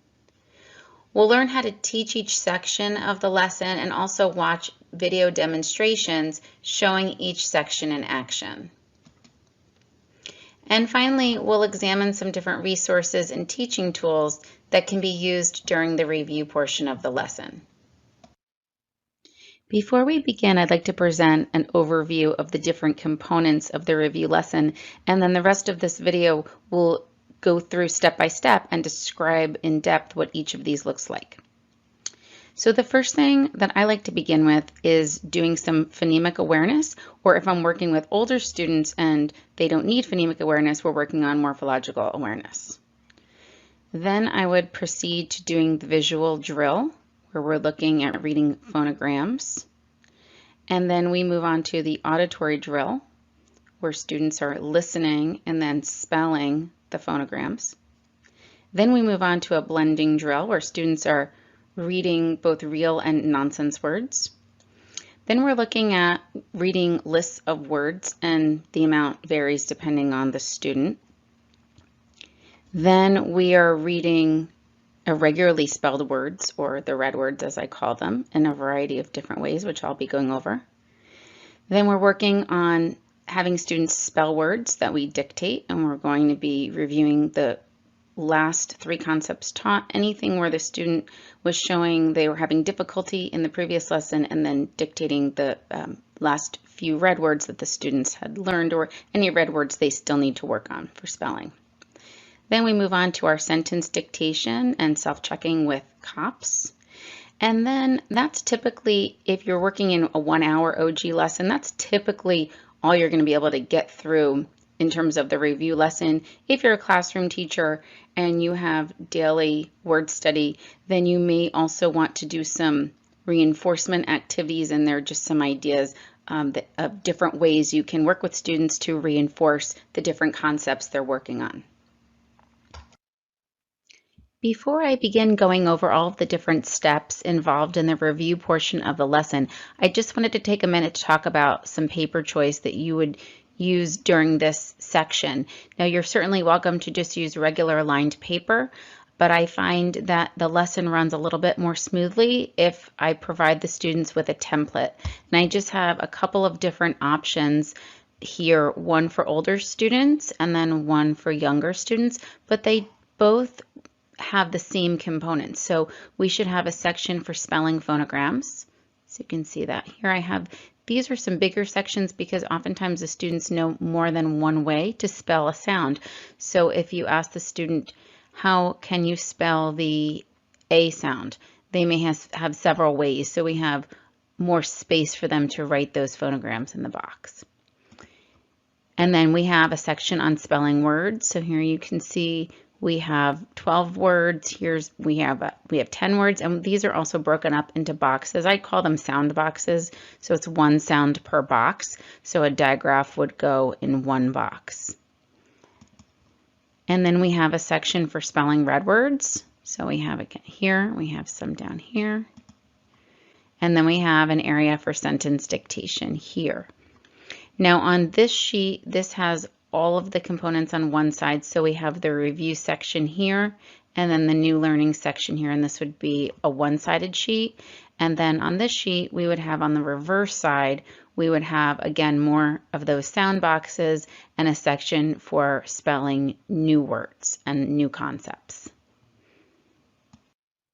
I like to begin each lesson with spending about 3 to 5 minutes working on phonemic awareness, and I use David Kilpatrick's Equipped for Reading Success, which is an excellent training program. It covers all the stages of phonological awareness. There's a great assessment tool in there. If you'd like to learn more about this, I have a full 2-hour module on phonemic awareness. It covers all the different stages. I'm just going to spend a few minutes on this because this is just part of the larger Orton Gillingham lesson. So I work on 2 skills at a time. I'll work on one skill using manipulatives, and that's the skill that the student needs to learn. They really are unable to do the skill. So we use manipulatives to support them and make something that's very abstract more concrete. And then we work at the knowledge stage, which is really working towards automaticity. These would be the different skills that, say, a student can do, but they can't really do it quickly. They can't do it automatically. So we're working really on that speed for those skills. And those are where we bring in those 1-minute drills that are part of his program. He has all of the words that are there for you, so it's really easy to follow, and it really helps a lot when you're planning your phonemic awareness. I highly recommend that program. Now in this activity, we're going to take these cubes and we're going to use each cube to represent a single sound in a word. So I'm going to give you the word and you're going to break that word into the individual sounds. And when you do that, you're going to take the cube and you're just going to move it for each sound. Okay, so if I gave you the word sad, you would just do s, a, d, sad. Okay, now it's your turn. Show me the word Fred.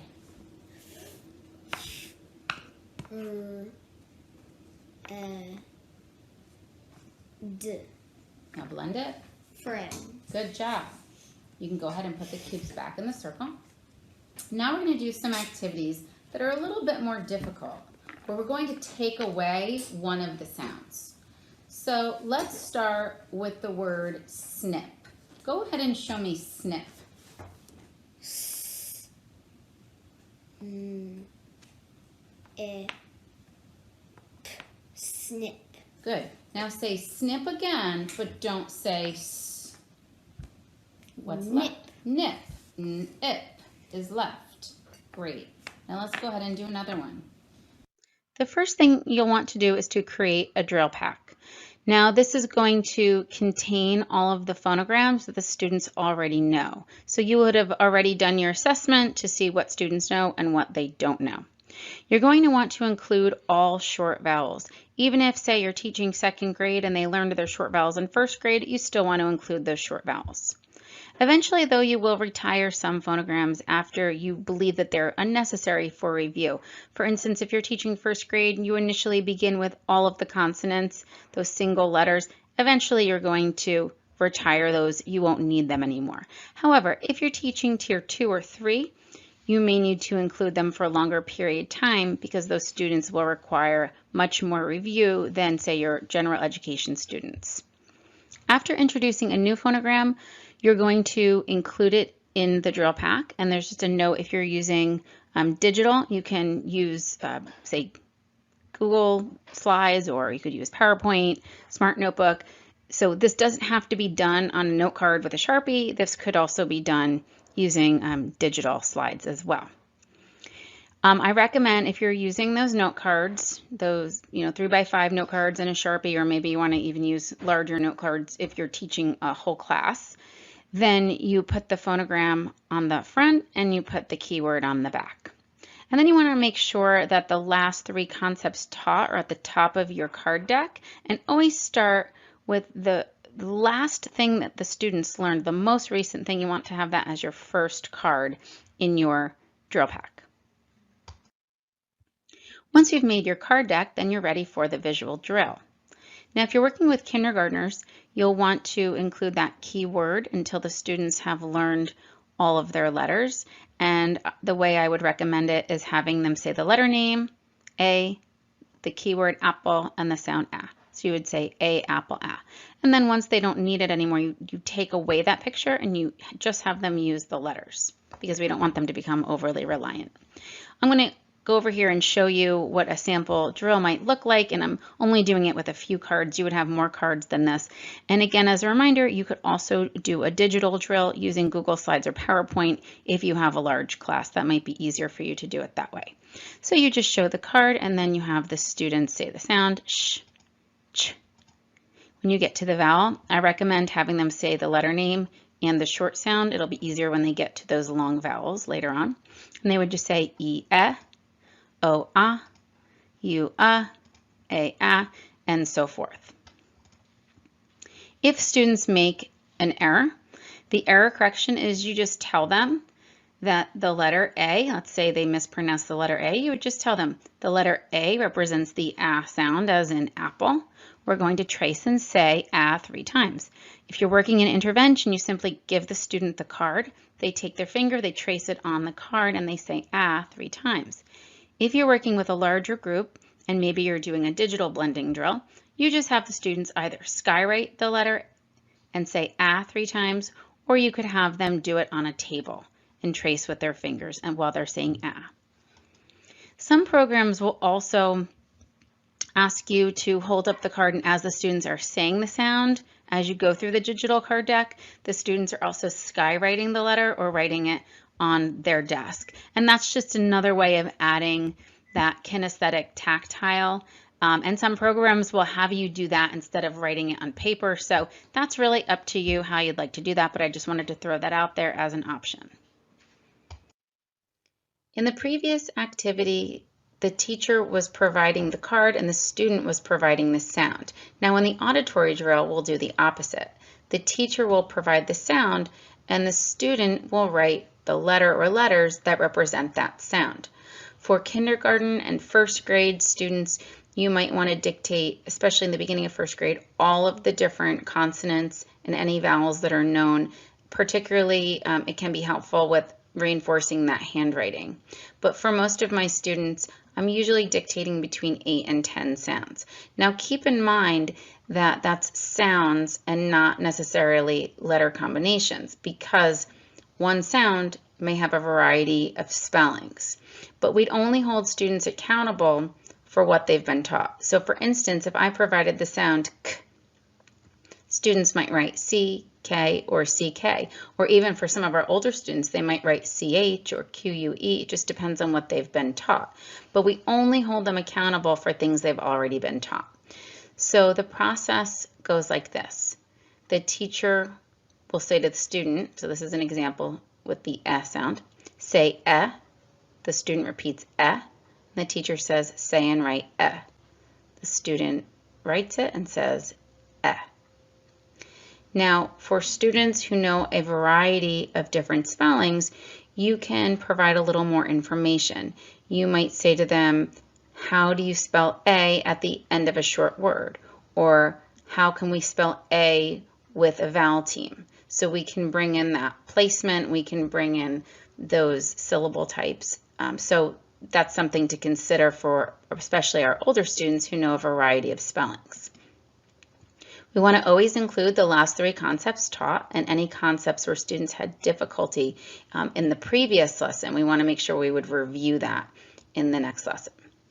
Now, we don't want to show the student the card unless the student makes an error. So let's say you're asking the student to write and the student writes an I by accident. So you just would simply show the card for E, and this is the error correction.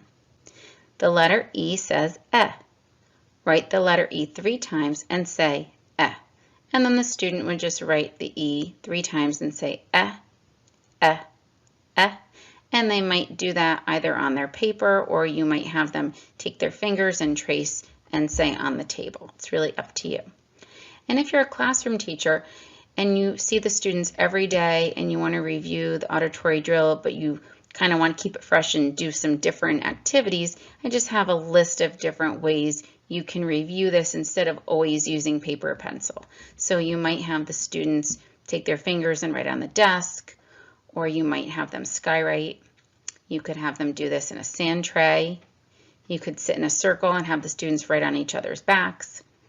You could use whiteboards with dry erase marker. And then at least once a week you would want to do this on a paper and you could collect it as an assessment and see how the students are doing. Okay, Ella, we're going to go ahead and begin with the card deck. So I'm going to hold up the phonogram cards and I want you to just tell me the sound, or if there's more than one sound, give me all the sounds you know. Okay, go ahead. E, E, A. Good. A, O, E, U, I, O, E, U, A, Ost, Ild, Eind, I. Good. What's the other sound that can go with this word? Y. So this is the only vowel that never actually says its name. So we also can make the E sound at the end of a word. We can use the Y to show the E sound, like in a word like baby. Okay. Trace and say E 3 times. E, E, E. Okay. How about this one?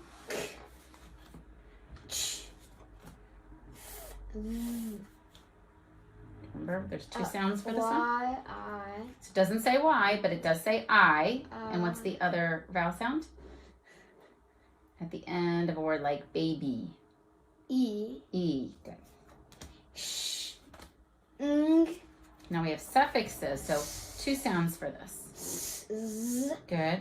And when might we add an S suffix to a word? Fine.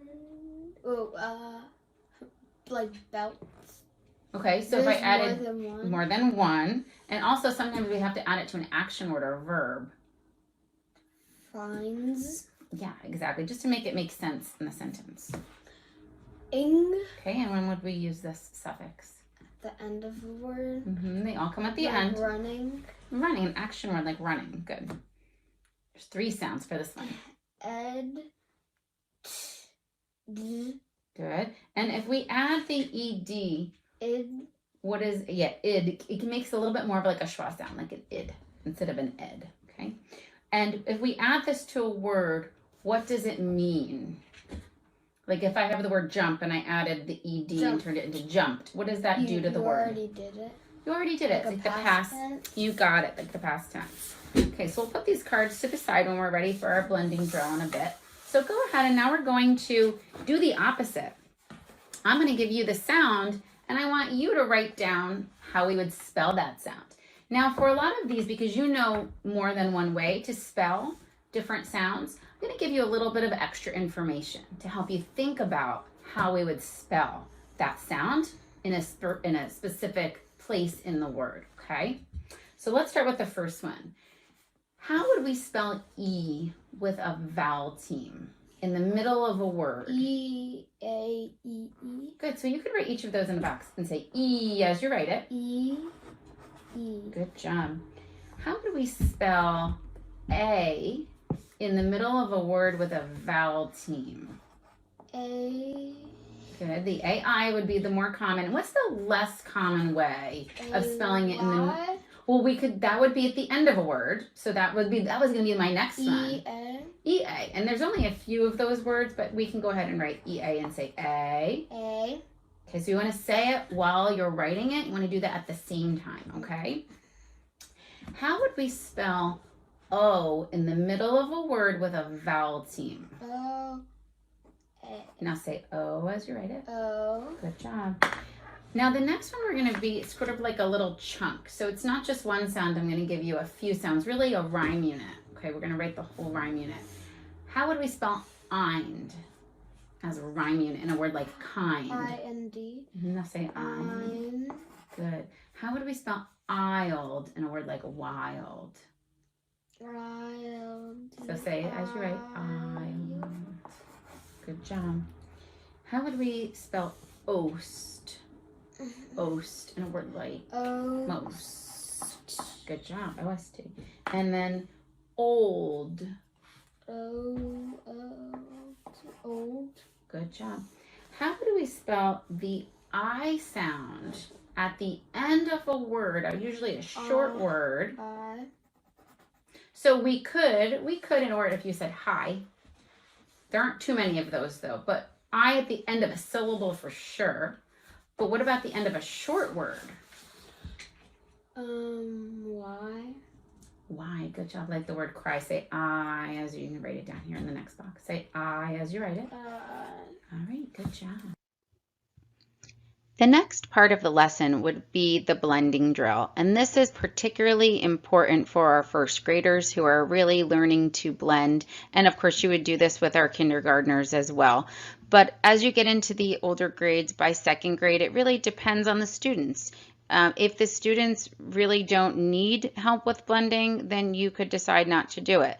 But with first graders, definitely, and in an intervention setting, I would highly recommend continuing that blending drill until the students really know all of the phonograms.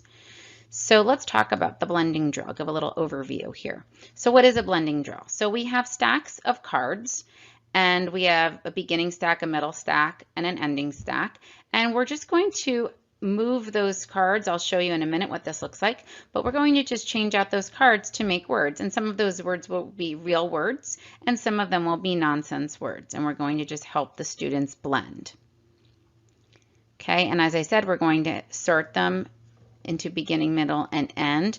And what I like to do is sort them by color because it just makes it easier for me to organize them. If you would prefer to have all of the cards just be white cards with black, then what I would suggest is just getting little colored stickers to put on the back of the cards, because there are certain cards that can't be the initial or certain cards that shouldn't be the final. And I'll show you in a minute. I'm going to show you how you can create your own blending deck. So here's how we create our own blending card deck. So we want to have cards that are our vowels. And if we're talking about particularly first grade, we're talking about closed syllables, which is where we're beginning our instruction. And so our vowels are in the middle. Now here's where you have to be very careful, because certain consonants have to be placed in either the initial or the final stack. Some can go either, but some have to be placed in a specific stack, and that's why I recommended the color coding. So if you're making your own blending deck, and anybody can do this, all you need are note cards and a Sharpie or a black marker, or you could do this digitally. You could use PowerPoint or Google Slides to make a stack as well for blending. But these are the letter combinations you're going to use. So for your beginning stack, you would want to have your initial blends.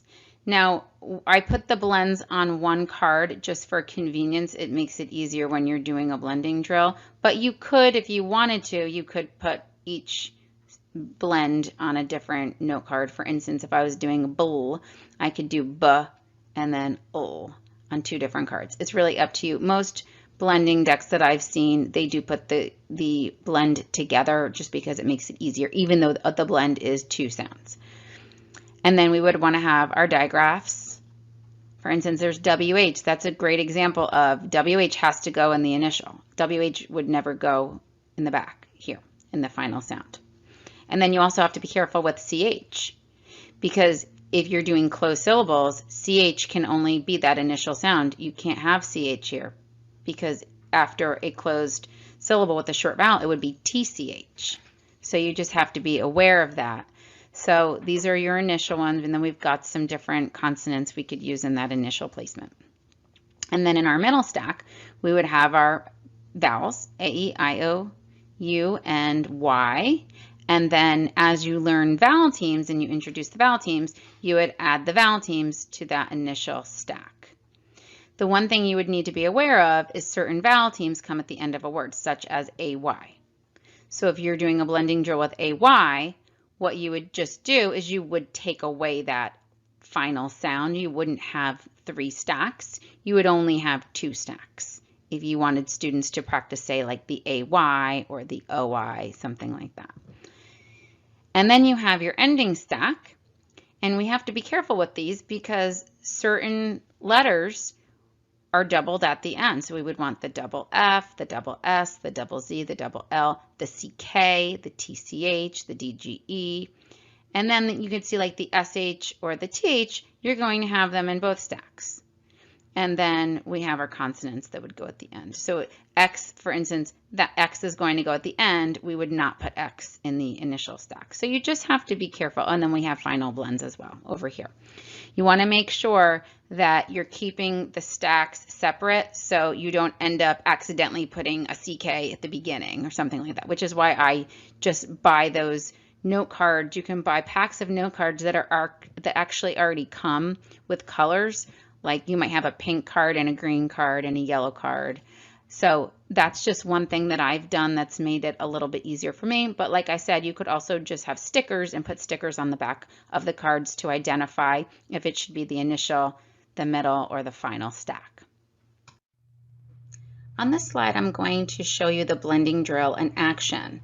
And one question you may have is, how do we take the cards that we were using during that visual drill and get them into these nice, neat, color-coded piles?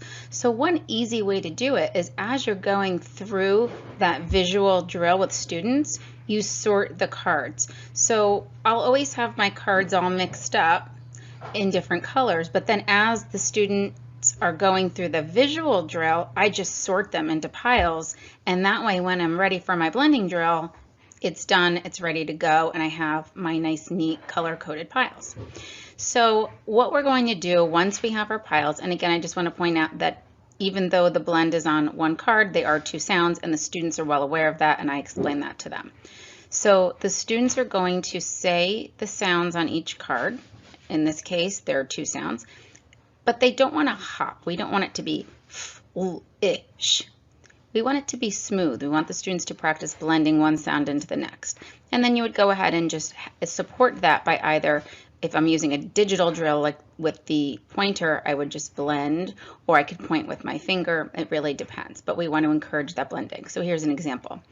Flish, flish, and then we just switch one or more cards. It just depends on the students. Crish, crish, crimp, crimp, crump, crump, chomp, chomp, champ, champ, shamp, shamp. So those are just some examples of what the blending drill might look like in action. Now I can go ahead and do a blending drill using the cards that we are working on. We're going to start with our short vowels here. And we're going to add in some beginning blends. Okay. Ooh. And then we're going to add some extra cards to our ending deck here. Now remember when we were blending, we want to put our finger down here and we want to blend smoothly. We want the sounds to blend into each other. And just a reminder that even though we have on our beginning deck here, even though we have these letters on one card, these are consonant clusters or blends. And so we want to make sure that we're saying each sound when we have those consonant clusters. So this would be poo.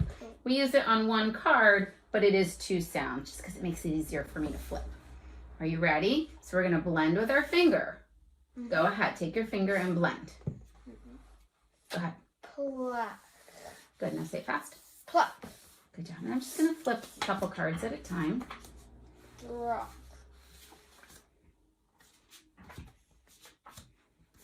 Quit.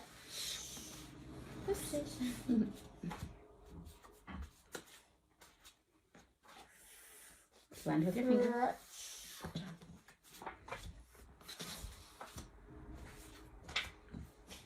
Stick. Go ahead.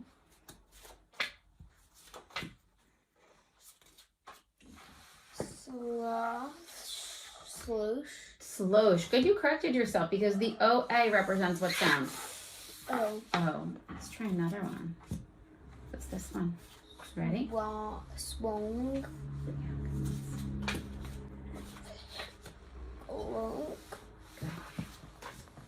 And when you do this one, I'd like you to go with the most common sound. What's the most common sound for the EA?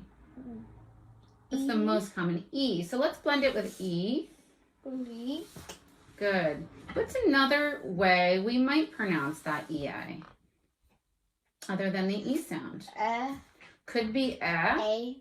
Could be A. So what are 2 other ways we could say this? Glake. We could say glake. That would be the least common. Or we could say with that. Glake. For that second, we said the E. What's the other choice? The A.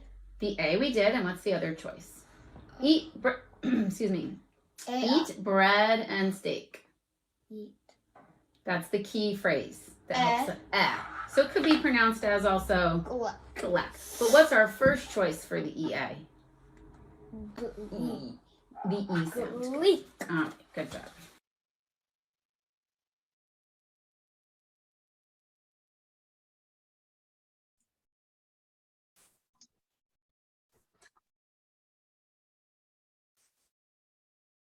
Okay, that was a long one. The other ones are going to be shorter, I promise. There's a lot in there too. There was a lot. Yeah. There's a lot. Yeah. That's kind of why, this type of training, it's nice to be able to see it over and over again. You go, I have friends who have gone to like those 1-week trainings, OG trainings, and then they come back and they're like, I'm so confused. You have to help me sift through all this because you forget, you need to see it multiple times. Yeah. Okay. Are we doing questions now or? Yep. I was going to take questions because there's a lot in there. All right. Do you recommend using gestures when teaching or reviewing letter sounds? I think it depends on the student. I have found that I really haven't needed to use it and they learn them fine. I think that's a personal preference. Like if you like to do it, I don't think it's necessary. At least I haven't felt it's necessary for my students that I've worked with. But if you use it and you like it, you can certainly do it. I've found that kids that don't have an anchor need that. And once they anchor that sound, then it just drops naturally. But the littles like it. They do well with it. They do. Well, sometimes it's just getting them to focus on what it is. It helps bring their attention. And again, like if you go slowly with the vowels, they absorb them better versus they don't need as much support with it. If you do it all up front, it's a lot for them to process.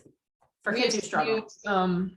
Parts of visual phonics and hand signals that kind of matched the letter factory thing. Anyone? Leapfrog. All my kids all learned their letters and sounds with that leapfrog video. That is so powerful. And then one of my coworkers put together a video, and A is A, and that's the visual phonics part, A, and then B was beating the drum, and kids loved it because it was physical, you know, they're standing up, moving around. I will say with the O, I have some kids, I do use the ah, that they just get that chin to drop and your mouth looks like an O. Okay, let's see. Any advice for students who can read words with a variety of spellings, such as the long O, OA, O-E, OW, etc., but when writing words with the sound, they don't use the correct spelling? That sounds like my daughter. Really good reader, but spelling, it's that use and confuse. If anyone's familiar with Words Their Way, which I think, you know, Words Their Way has it's a great component, like a piece to add to learning with that idea of sorting. A lot of kids, they know the different sounds, say for O, the O sound or the A sound, but then when they go to apply it, they choose the wrong one. And yeah, I think that part of that is repetition and explicitly teaching the different patterns and getting them used to seeing the same words over and over and choosing those high usage words. Because as we all know, even as an adult speller, we misspell words sometimes, right? Spelling is much more difficult because there's so many more options. So I would say for those kinds of kids that are really struggling with it, focus on high usage words that you know they're going to be using when they spell, if they're writing stories or whatever it is they're doing, and give them that repetition. Use those boxes. I love I call them sound boxes. There's probably another word, but I obviously didn't invent the concept. I'm not sure who did, but a lot of programs use them. And those sound boxes, I don't mean for phonemic aware. I don't mean for phonological phonemic. Yeah, that's not what I mean. I mean for like phoneme grapheme mapping, those boxes where they're writing the letters in the boxes. But see, kids who don't spell correctly have not orthographically mapped that word. And so they're just not there yet. The fact that they pick an alternate long vowel pattern, that's great. Okay. I used to always say to the kids, that's a great mistake. What's another way to make that sound? You know? Yeah, and it can be difficult. I mean, like my daughter's one of those kids. You give her any phonogram in isolation or any nonsense word, boom, like doesn't even have to really think about it. But you ask her to spell it, she knows it, but she just doesn't remember which one to use. But they also, so she had foundations when she was younger, and I feel like there wasn't as much of the guided spelling with it. Maybe that might be part, and I've heard that from, you know, the reading specialist at her school. Different teachers I've spoken to felt like that was a little bit of a weaker piece to that. They actually switched to Sunday Essentials in her school. I don't know. We'll see how that goes. But I do think you have to really guide them through it. They have to think about that specific word and all the sounds they hear and what they know about how to spell. You know, if you're spelling the A at the end of the word, what's the most likely, what's your first choice for that? So it's difficult. It is difficult. There's no easy answer for it. We don't really have any more questions. No? Okay. All right. So we are on to the next video. So that was just, let's see. Okay.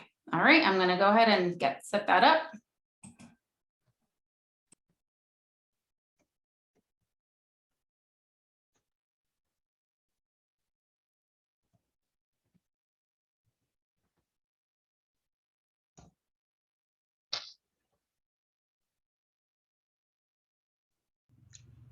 Now the students will move on to reading words. And this is a really important part of the review lesson because after all, it's all about getting the students to improve their word level reading, which will translate into better reading when they're reading in context.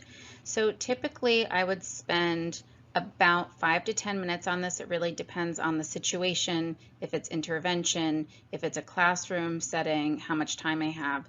So between 5 and 10 minutes, and then between 20 to 50 words about. So it's really, again, going to depend on your students. If you have students who are younger, you'll probably have fewer words. If you have students that really struggle with their reading rate and their automaticity, you might prefer to have fewer number of words, but then just have the students repeatedly read them. So you might have 20 words, but have the students maybe read that same list of 20 words 2 to 3 times. So you can see that I have 2 different ways that I'm presenting the same words. So at the top, I have the words presented by their pattern.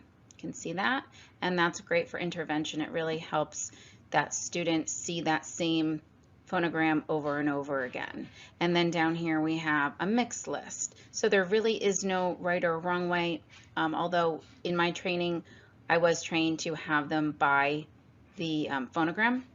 And I do that for the most part, but I also like to do some mixed lists too, because sometimes the kids do really well when it's in a list, but then you put it in a mixed list and you get a different result. So I like to shake it up and do both.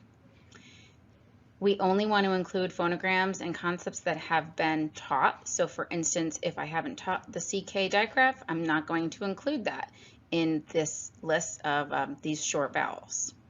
And we want to make sure we always include the last 3 concepts taught, and then any areas where we observe difficulty in the previous lesson. So you might also ask the students when you're doing the review list to practice coding some words. So for instance, if I'm giving them the list by the different phonogram, I might ask them to code the first couple on each list. So again, for automaticity, you may ask the students to do those repeated readings. It's really helpful for increasing their reading rate. Some other ways you might want to change this up as well, this would be a little bit more challenging. Instead of putting what the concept is at the top, maybe leave this part blank and then have the student look at each column, and then they have to identify what's that repeated phonogram and provide the sound. So that's just another way that you could actually have the student be the one that fills out this top part, labeling what the concept is in each column. And then it's always a great idea if you're in a classroom, you can use these word lists with students with partner reading. They love to time themselves and see if they can beat their time and record it, and that's a great partner activity. It's something that students can do independently while you're working with a small group. You could partner them up and have them practice reading word lists either together or taking turns timing each other, and it's a great way to just increase that rate and their automaticity. We're going to read some word lists now. So I'd like you to take a look and see what are you noticing is a pattern that's repeated here, especially in those first 2 lists. What are you seeing? What vowel team? E, E and what else? What letters going with? Oh, E and A. The E and the A are a vowel team. And what are the 3 sounds that the EA can make? E, and A. Good job. So you'll see that the first list has a combination of the EA making the sound as well as the A sound.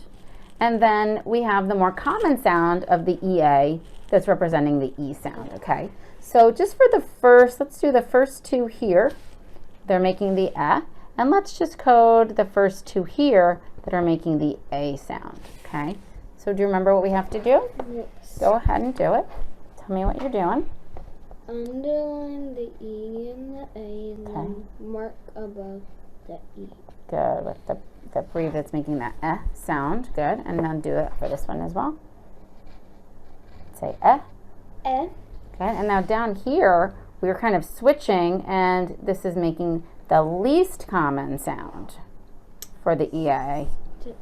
The A sound, yeah, so go ahead and underline the EA.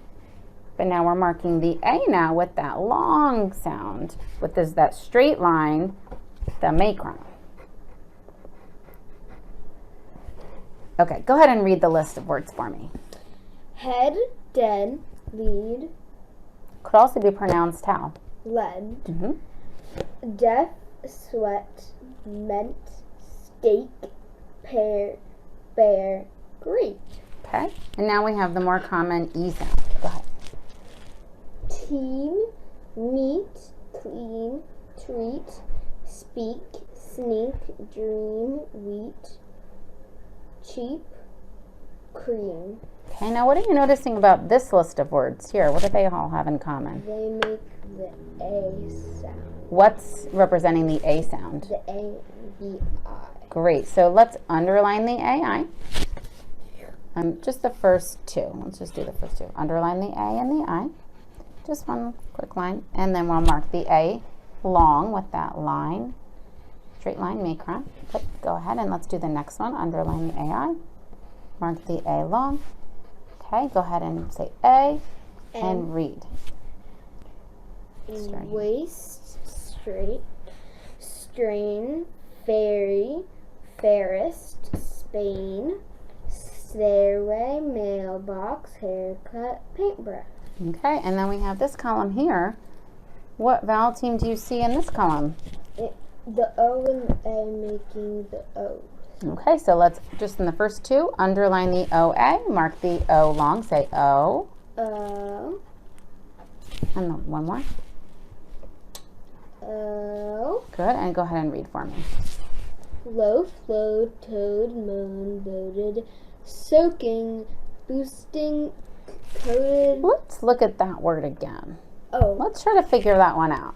Let's see if we can figure that one out. So what do we do when we get stuck? First thing we want to look for is what? The suffix. The suffix. Does it have a suffix? Does this word have a suffix? Yes. Yeah, what's the suffix? The ing. The ing. Good. So we're going to go ahead and box off that suffix. Right over here. We're going to box off the suffix.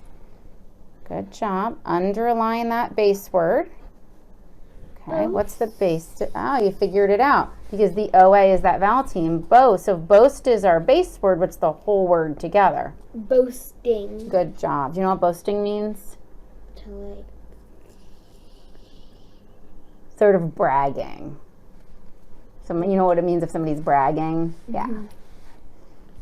Okay. Coated, gloating, floating. Good. Let's just go ahead and read from here to here the ones that have the ing. Just this from these last four. Read them faster. Go ahead. Boasting, coated, gloating, floating. Good. Do you know what gloating means?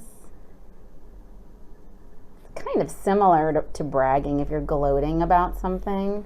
Kind of bragging about it and saying how wonderful it is that you're able to do it. So it's very similar to boasting, gloating. Okay? Good job.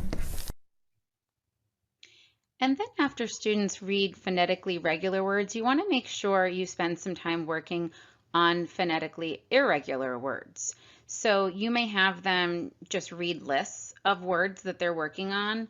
You might have them play some games, spend a little bit of time working on a game that they could play with a partner where they're just reviewing the different irregularly spelled words that you want them to practice. Okay, now we're going to go ahead and read some red words. So let's start at the top of list 8 here. Go ahead. Move, prove, shoe, truth, fruit, suit, bruise, cruise, home. So let's look at that word for a second. So this one's a little bit tricky. When we have a WH and we have an O that follows, we often make the sound. We can't hear that W, which you read correctly, which was great. But the O is actually making an oo sound instead of an O sound here. And this is pronounced whom. Whom. Like to whom are you speaking? All right. So I'd like you to take your finger. We're going to just trace and say, take your finger and trace the letter, say the letter name. So W-H-O-M, whom. Go ahead and say that. W-H-O-M, whom. 3 times. W-H-O-M, whom. W-H-O-M, whom. Okay, great job.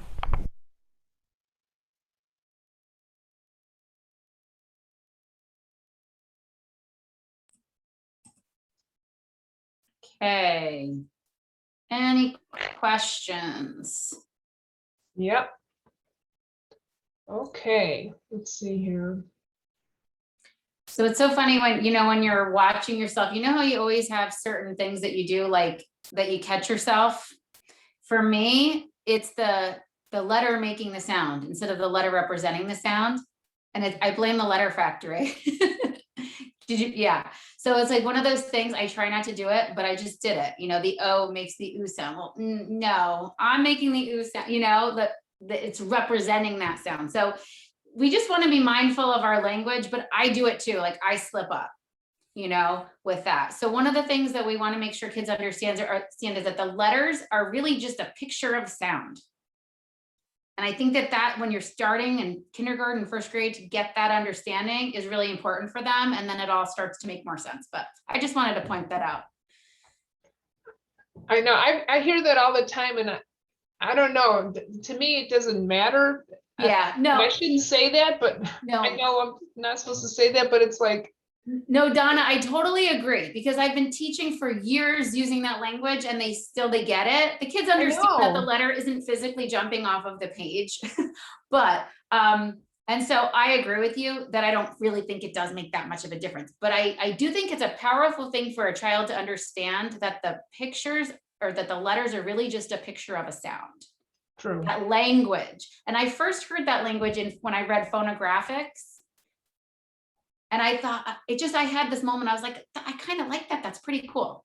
Mm-hmm. I like that explanation to beginning readers. So I just wanted to throw that out there. Okay, phonogram versus phoneme. What is the difference or not? Okay, so there is a difference. So phoneme is just the sound. Okay, so when we say phoneme, you can close your eyes. It's all about the listening. It's about the sound. The phonogram is about the connection between the picture and the sound, the letter and the sound. So phonogram is a letter sound relationship. So if I'm holding up, the letter I, it's a phonogram because it's connected to it. It's about that letter sound relationship, if that makes sense. Where we're just talking about the phoneme, a phoneme is just the smallest unit of spoken language. It's just the individual sound. So with no picture. With the phonogram, is that where we're telling the student what sound does this letter represent? Yes. Okay. Yeah, it's about that connection. It's about the connection. And I find myself having to really go over that a lot with kids because, and you might see this as well with your students, a lot of times they're resistant to doing the things you're asking them to do, right? Trace the letter, say the sound, or say and write the sound. They don't want to do it. And so I'm always telling them, like, we're trying to get that in our brain. We're trying to connect the letter and the sound, so it's a connection in our brain. So if they understand why you're asking them to do it, they're more likely to actually do it for you without complaining. And then the grapheme is? The actual just picture, the letter. Mm-hmm. So, and phonograms are also called graphemes. I think, people need to understand that. And they're used interchangeably. Okay, I always just use phonogram. I think people probably pick something and usually stick with it. That's usually just kind of my go-to. But it does get confusing, yeah. Well, yeah. Is there a resource that defines all of the terms? This is my first year teaching. This wasn't covered in my program, but I'm trying to really take it all in and move my instruction toward SOR. Yes. I'm sure there are so many programs. I actually do in my video modules, within each module, the very first video of each module, I have a downloadable definition of terms. So I have that for phonics, for phonological awareness, but there are so many great resources. I'm trying to think of like what would be the best one. Donna, what do you think? Does speech to print have that in there? Speech to print has pretty much everything. Oh, you know what? If you have Equipped for Reading Success, he has a really nice glossary in the back. He does. And I think Logic of English might have something too. I would think they would. I think too, Wiley Blevins his books have a lot of the language and he does a really nice job explaining it and making it just sort of understandable. I'm trying to find my speech to print. So those are all good. My speech to print is downstairs. I don't know where mine is. Positive. I'm positive speech to print has all of it. She has all of the terms in there. I'm I'm convinced, I'm totally convinced they wouldn't be in there. Anyway, okay. Where else do we have? Zora put this in there. There's a Reading Rockets has a glossary. That's good to know. Oh, my husband's watching downstairs. He just brought me up my speech to print. Oh, what Thank a you, nice hon. guy. He's a good guy. Yeah, she has a whole glossary. This is like a go-to. I love this. I have next to my bed up here, I've got my nightstand is kind of littered with books. I'm reading The Knowledge Gap. I'm sure many of you are reading that one too. Just got my updated version of Overcoming Dyslexia. Okay, so yeah, this is equipped. There's pages and pages of, and then and Zora just put up, there's one on Reading Rockets. Perfect. And don't worry, this chat, you'll get this chat. Everything will be recorded so you can link to it. Okay. What else are we doing here? Hang on. Picture is a good word for it. So the phonogram is the grapheme, right? The phonogram. Yeah, it's both. Grapheme. It is the letter that represents also the sound. It's like the marriage of the two. Oh, the marriage, I love it. Okay, here's one. This is all really wonderful info, but I'm wondering how you would handle reading these word lists with a small group intervention over Zoom. My kids have such a short attention spans, and it's even harder to keep them engaged on computers, so I'm worried some of these drills won't hold their attention. So I wish I could give you input about Zoom. I haven't done Zoom with a small group, but I have done small group intervention in a school doing OG. And so what I would do, I usually had between anywhere from 2 to 5 kids. So in a school, which is, after this year, we're not going to have to worry about Zoom, hopefully, knock on wood, ever again. But when you're in a school and you're sitting at a table with kids, what I would have them do is I would tell them all to start reading in their head. So they would be reading silently. As they were reading silently, I was listening in and kids were whispering to me, and I was going around and listening to all of them. And I would tell them, when you get to the end, go back to the beginning and read them again. So that was one way that I did it. Sometimes I might read aloud first with them, depending on the kids and how I thought they would do, depending on attention. There's so many variables, right, when you're making decisions. But that was one way that you could do it. If you think there are kids that might struggle with some of the words, you might want to read them first out loud with them and then let them do it on their own. You could have them partner read it. Partner reading is always a great strategy. If you're working in a classroom, like you've got 20, 25 kids, using partner reading can be really helpful. But that's how I did it in small group. They would just read and I would listen in and just kind of go around. Sometimes we would partner read as well. Okay. When I took up the resource speech to print, there's a text and a workbook. Okay, do you need both? I don't, that's the only thing that I have is the book. I don't know. I think the workbook helps you understand it. It's more of a, it's a workbook. So it's like a self-teaching course. So you can get through it and understand what you're learning about. Mm-hmm. That's what I think. Yeah, I've never seen it. I might have it here somewhere. I don't know. You have a lot of stuff there. I do. Yeah. Oh, my phone's going off. Sorry. I think we're good for now. Okay, so the next there are 2 more videos left. They're shorter, which is good. We think we'll make our 4 o'clock deadline. I want to just kind of set up the next video that we're watching. We're going to be is part of that review lesson. The last video that I'm going to share with you, though, is actually not technically part of the OG lesson. However, there are activities that I will use with some students, and there are activities that are great if you're a classroom teacher or maybe you're an interventionist and you're seeing kids 5 days a week, just reinforcing activities. So I just wanted to explain that the very last video isn't technically part of the OG lesson, but are just good activities that you can still do with kids. So that being said, I'm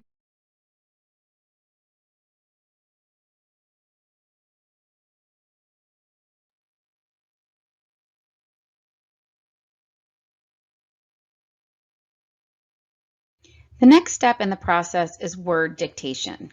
Now what you'll do is you'll take the list of words that you had the students read, and then you'll dictate those words, but instead of going down, you'll go across. So you want the words to be varied. So you're not going to dictate all short U words and then short O. You want to mix it up. And so this is the process for doing that. So the procedure is over here. The teacher would say the word. The student repeats the word. So I'm going to use an example with the word gum. So if I was dictating this to a student or a group of students or a whole class, I would say gum, and they would repeat gum. And then I would tell them to say and write gum.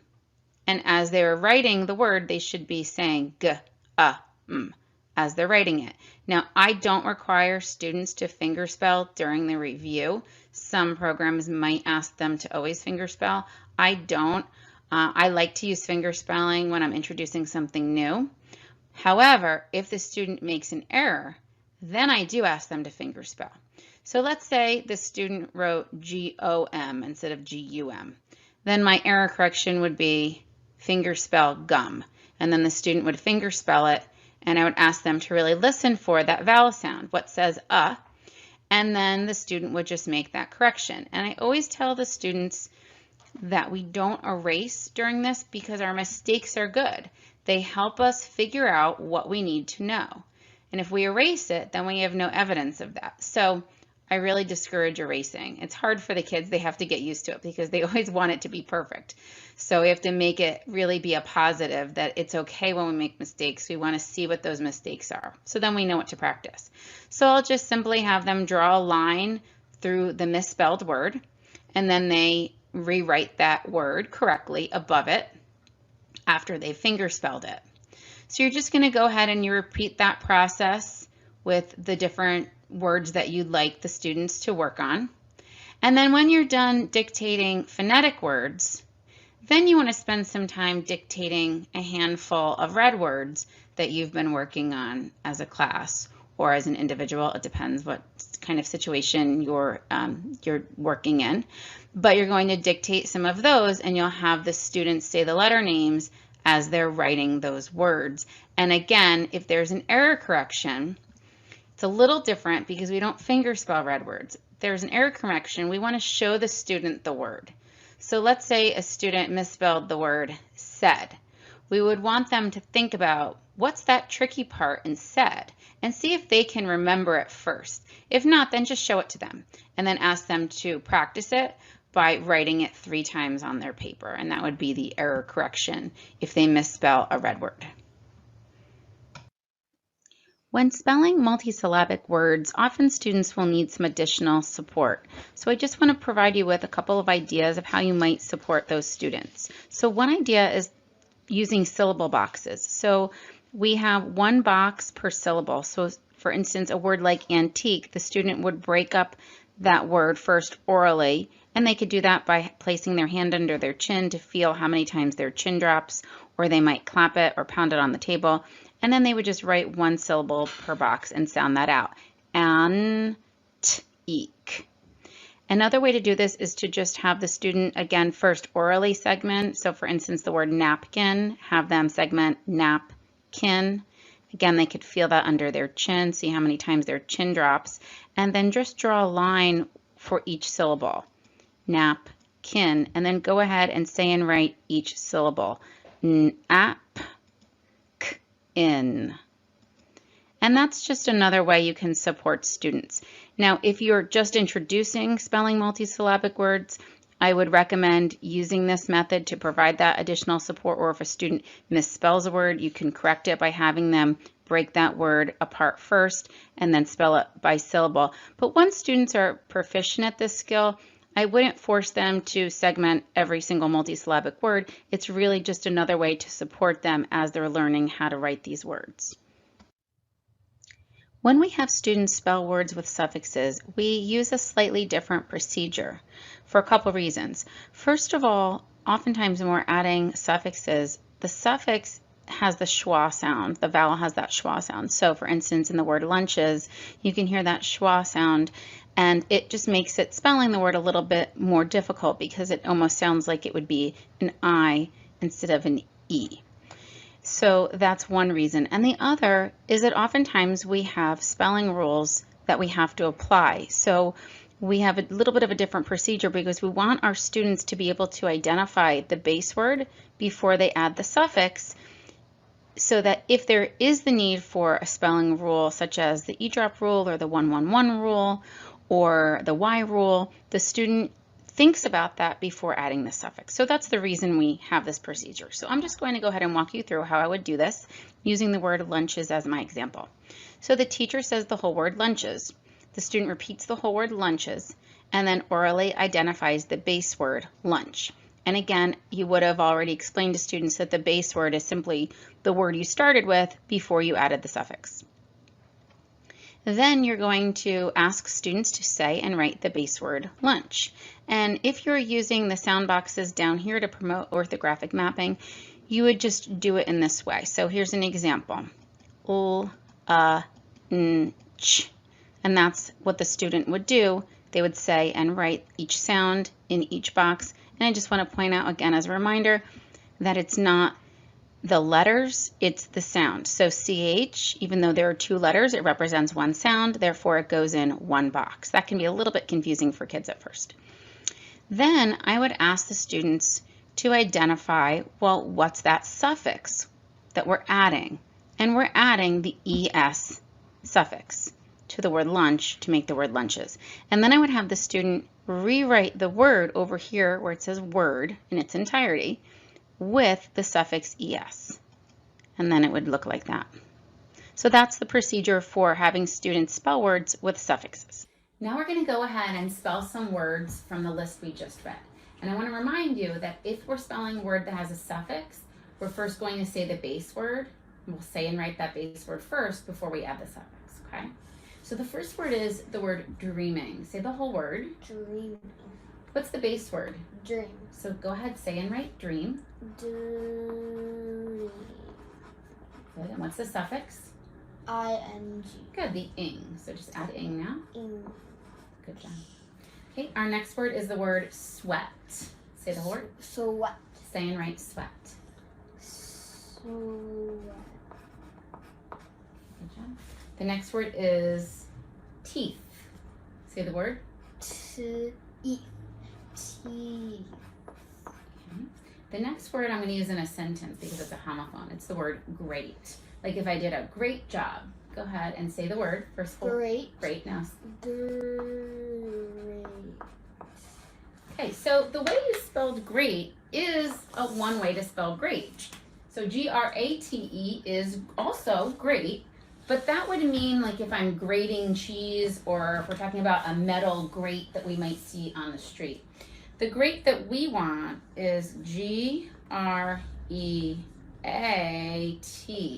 So that kind of grate where we have that E-A making that, representing that A sound, which is that less common way of spelling the A sound.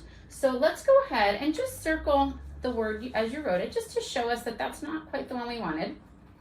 Okay, and then let's go ahead and write great 3 times down here and just sound it out as you write it. So you're going to say great 3 times. Great. Great. Good. Now let's try another one like this.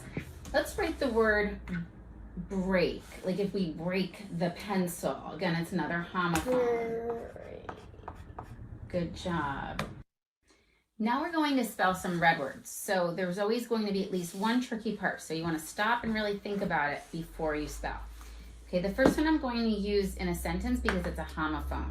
It's the word clothes, like the clothes that we wear. Clothes. Say the letter names. C. C-L-O-T-H-E-S. Good job. Now we're going to do the word says. So say the letter names. S-A-Y-S. Yeah. The next word is goes. G-O-E-S. Does. D-O-S-E. Now that's tricky. The word does. And that's how you spelled it. D-O-S-E is how so many kids spell that word, does.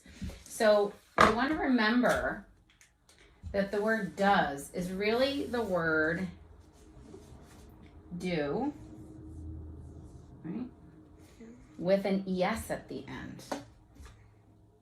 Okay, so what we do is when we're using the word does in a sentence, we have to add that suffix ES to do. So I would say, I do the dishes, she does the dishes. So we're really adding a suffix. So we remember that the E comes before the S because SE isn't a suffix, but ES is a suffix, okay? So it's D-O-E-S, does, okay? So circle the way you spelled it. And then I want you to just say and write the letter names, and I want you to write does and spell it for me 3 times. D-O-E-S, does. And I'll leave it here. D-O-E-S, does. 3 times. D-O-E-S, does. D-O-E-S, does. Good job. After we've dictated a group of words to the students, then it's time to do some sentence dictation. And we might do typically 1 or 2 sentences. If you have time, you may want to do more than that. Typically, I only have time to do 1 or 2 with the students. And so the procedure for this would be to just pick a sentence. You would write a sentence that includes the words that the students were just reviewing on their word list. And if they have some red words that they're working on, you might include one of the red words that maybe you've just taught them for spelling. And then you would just say the entire sentence and ask students to repeat it. So here's how this would go. The teacher would say, the big cat sat on the mat. And the students would repeat, the big cat sat on the mat. I then asked the kids, especially the little ones in 1st grade or beginning kindergarten, although kindergarten, it's very, very minimal. They'd be very, very basic sentences. So this is really more for your 1st graders and 2nd graders. I would ask them to count the number of words. Say it again. So now I've said it, they've said it. Now they're saying it again, and they're kind of counting and isolating the number of words in the sentence. Now they're going to repeat it and count the number of words on their fingers. So you would just tell them to do that, repeat it again, and count the number of words on your fingers. And they would do it. The big cat sat on the mat. And they would see how many words, and then they would go ahead and they would write it. Now for some students, you may ask them to write a line for each of those words. And that's for students, typically those would be your students in intervention. You might do that at the very beginning of 1st grade too. You have to make that decision about what your students need, but that's a possible variation as well to help them along. So then the students are going to write that sentence. And then when they're done writing the sentence, we're going to help them self-check. So we're going to introduce the COPS strategy. Now, you might have seen COPS in other places. You might have seen cups. That's another one. Generally, each beginning letter stands for the same way to check. Although I can tell you O for order when we get to that one. Some people use organization, or they might use overall appearance. But this is what I use. So COPS helps them look through their sentence and check. So everybody's done writing their sentence, and then we pull out COPS. We say, okay, let's check for COPS. And I always tell them when I introduce COPS that police officers help us follow the rules. That's one of their jobs. And so when we're writing, there are also rules to writing. And so our COPS poster will help us follow the rules to writing. So then I prompt them, and this is in the beginning, especially when they don't know how to do it. Eventually they can do it themselves, and you can just tell them check with COPS, and you just can oversee them, watch them, make sure that they're checking. But when you're introducing it, and certainly you would do this for several months, you would need to walk them through it. You would say, okay, what does C stand for? And they would say capitals, and you would prompt them, okay, check your capitals. Does your sentence start with a capital letter? Did you capitalize the I if you have the word I in the sentence? If there were names, did you capitalize names? When you get into, say, 2nd grade, did you capitalize titles? So you can make this more complex as the kids get older. Then after they've checked, then you would say, oh, now I use order Some people do organization, some people do overall appearance. They have them check for handwriting and things. What I have found for my students is I like to do order, and I tell them they have to touch and read each word aloud, and they have to ask themselves, does the sentence make sense? Because as we all know, and I do this sometimes as an adult, sometimes our hand doesn't keep up with our brain. And so we might think we wrote all of the words on the page, but we really didn't. So I actually have them physically touch each word. I have them take their finger and they touch each word as they read. So then I would have the students touch and read the big cat sat on the mat. So they're looking to see, do I have all of my words? And does my sentence make sense the way I wrote it?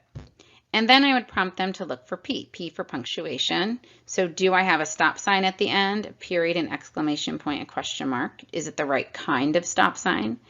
As the students are taught other concepts like apostrophe S, do I have an apostrophe S if there's ownership or a contraction?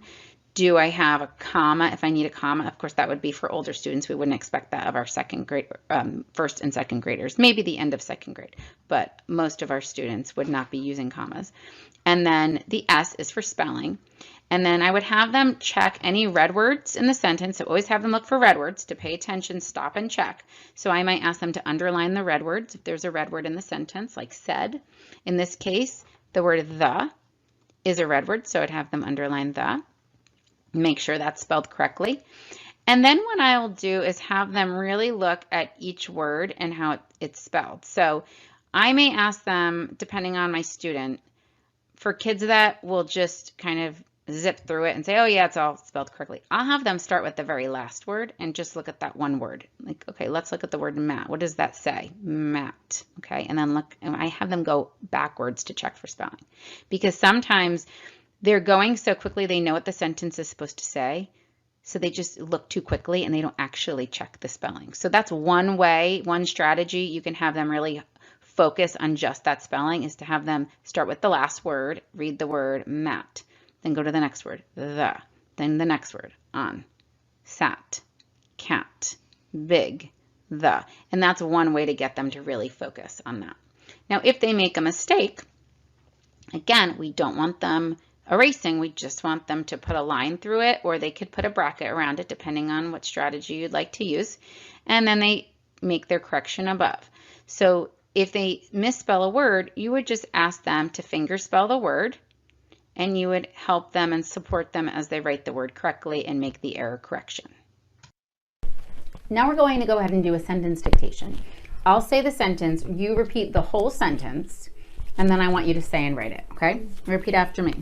The great bear was soaking in the lake. The great bear was soaking in the lake. Great, go ahead and write it. And say it as you write. The great bear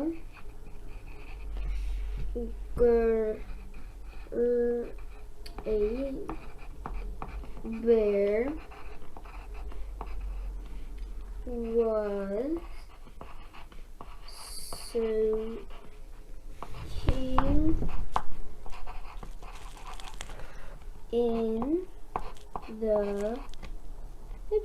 in the lake. Okay, so let's go ahead and check with COPS. So what does our C stand for? Capital. Okay, so what do we have to do? In a sentence news titles. Okay, did we capitalize the first word? Yes. Now, do we have any words that we capitalized that we shouldn't have? No. You sure? I'll check. Look at each word. Great bear was soaking in the... Oh, yes. Yeah, the word lake doesn't need a capital. You don't have to erase it. You could just kind of cross it out and correct it there. Okay, O stands for what? Order. Okay, take your finger and do the touch test. Touch and read the words. Go ahead, take your finger and touch and read. The great bear was soaking in the lake. Okay, and what does P stand for? Punctuation. Okay, so do we have our end punctuation? Okay. Yes. And do we need any other kind of punctuation? And no contractions, no possessives. Okay, so we're good. And then S stands for what? Spelling. Spelling. So let's start at the end. Did we spell lake correctly here? Yes. Okay. Just go back and do each one. Yes.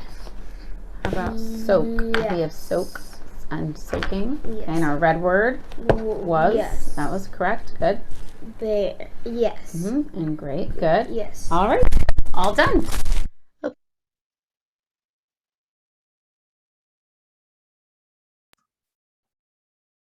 Okay.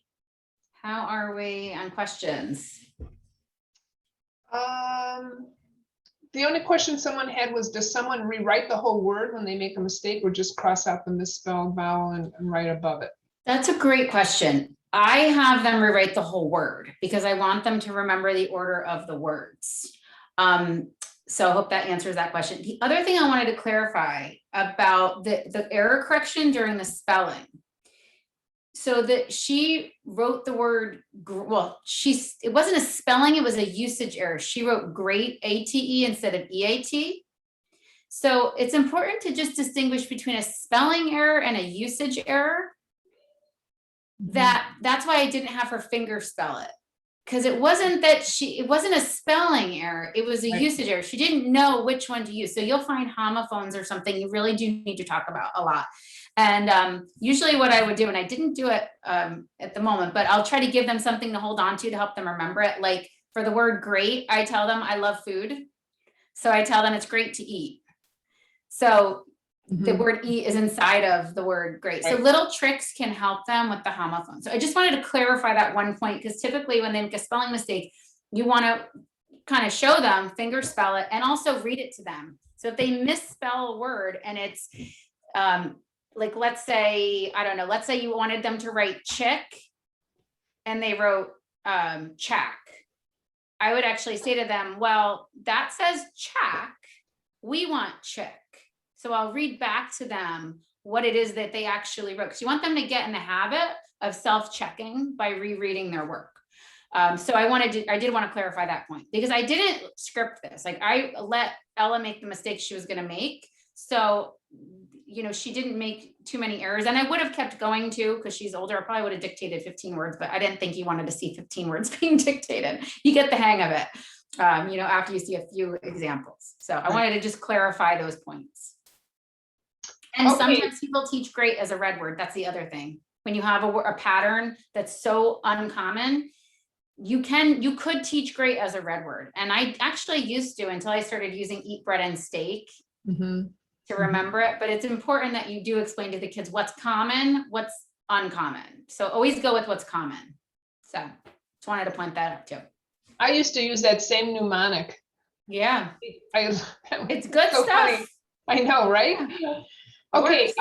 Someone asked about getting the lesson template. Do you have that available? I do have that. I have that. So that was the PDF that I sent you has the lesson plan written out. It's like a 2-page scripted lesson plan that people can follow. I include the error correction on there. Okay. And then I also have a template that you can fill in. So it's all in the same PDF, but I could also send it to you if you want me to send it as a Word document. I can send it to you as a Word document so people can go in and type it. Fill it in. Yeah. Yeah, if you could do that, then I'll send that out with the recording. We didn't send it yet. Someone said I didn't get it. It hasn't been sent yet. So Donna's going to send that out when she sends the video. I thought I maybe dropped the ball on that. I guess not. No, it's okay. Good. I think some people had some questions. I've like got a few of them. I don't know if you want to feed. Oh my, we got some questions here. Okay, hang on. I'll get a thank you. All right. Do you normally dictate 10 to 20 words? I feel I would not have the time. At least 10. Yes. Okay. So I will be honest with you. My original training, they wanted us to dictate 25 words. It was a lot of words. I could never get through it. And so I also think you need to make decisions about what that child needs.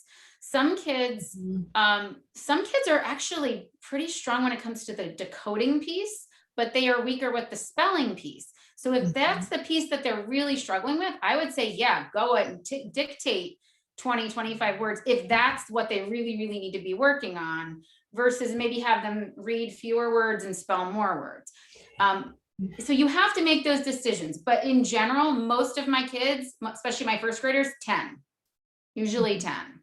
Some of my older kids, 10 to 15. Because that reinforces that speech to print concept, Mhm. you know, which is much stronger than reading it first and then spelling, I think. Yeah. And I would say too, and I'm glad you pointed that out, because as I said, I'm presenting to you kind of the way I was taught.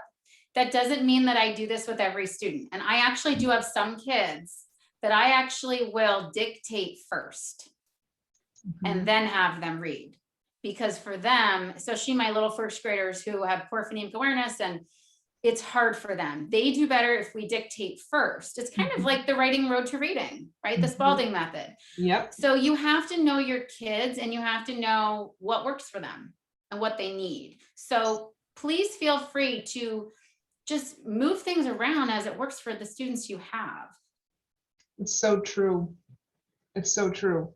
I mean, I think, you know, the reading simplified method is that, the phonographics method is that, right? Is that what it's, or graphophonics? I always. I do the same thing. I mix them up. It's phonographics. And the It's only reason I phonographics? know is the book is like literally right here. It's on this one. I know, I have that too. It's phonographics. I always say graphophonics. It's so funny. Evidence-based literacy instruction, EBLI, is the same. It's the same concept. And I have to tell you, I'm kind of rethinking all this. I'm wrapping my head more around speech first, speech to print first, than the other way around. And I agree with you. And I feel like, you know, Orton Gillingham is an approach that needs to evolve, and we need to, as we learn more. And I find that with my little first graders who are really struggling and have weak phonemic awareness, they do better with the spelling than with the decoding. And especially I have a couple kids I'm working with right now. I just started working with a few months ago, and it's like leaps and bounds where they were. Like they were non-readers, and now one of them, I just did the Dibbles nonsense words. He placed into the green zone. Like, how did this 3 months? And he couldn't read at all. So it works. But with him, I do start with the spelling, and then I do the reading, because decoding is so much harder for him. Well, you've all heard about my farmer guy, and I'm really switching around my approach to him. I'm going to be doing more of a speech to print as opposed to just more reading, because he can't hear the sounds, he can't blend. So I think that's just a much better approach, and I think it's a much better use of our time. So we'll see. Okay, let's see. Jennifer, there's a question about being available for private consultations. So I'll keep that in the chat, and it's from Lindsay. I am, and you can just email me. So yes, okay, so both of I'll have my contact information. I have a final PowerPoint slide I'm just going to put up that has like information about my websites and stuff. So just any questions you have, shoot me an email. Okay. Someone made a comment, they were just recently OG trained and they're doing dictation spelling before reading. That's good. That totally changes the lesson around. And it's interesting because, like I said, since OG is an approach, depending on where you were trained, the information will not be identical. So that's something, like the pieces will likely be similar, but they're not always going to be identical or in the same way or the same amount. And again, I think that's the beauty of OG, is because it's so flexible. It really can be customized to the student's needs. That's why it's so hard to research, though. And I had a conversation with David Kilpatrick about this. It's very difficult to research OG because it's an approach. In fact, I worked with a private school last year they had a full week of training from a Orton Gillingham fellow. Do you know they didn't learn about red words that week? They didn't learn about phonemic awareness. They didn't learn about any of it. I had to go in and provide that. So depending on who's doing your training and how they were trained, and if they're keeping up with the science. Wow. It's just, I think it's difficult to research like quote OG as the approach, because it is very difficult you don't know what you're really getting depending on that's true what they do. And there's a lot of knockoffs of OG. You know, you don't know if you're getting the real deal. the real thing. Yeah.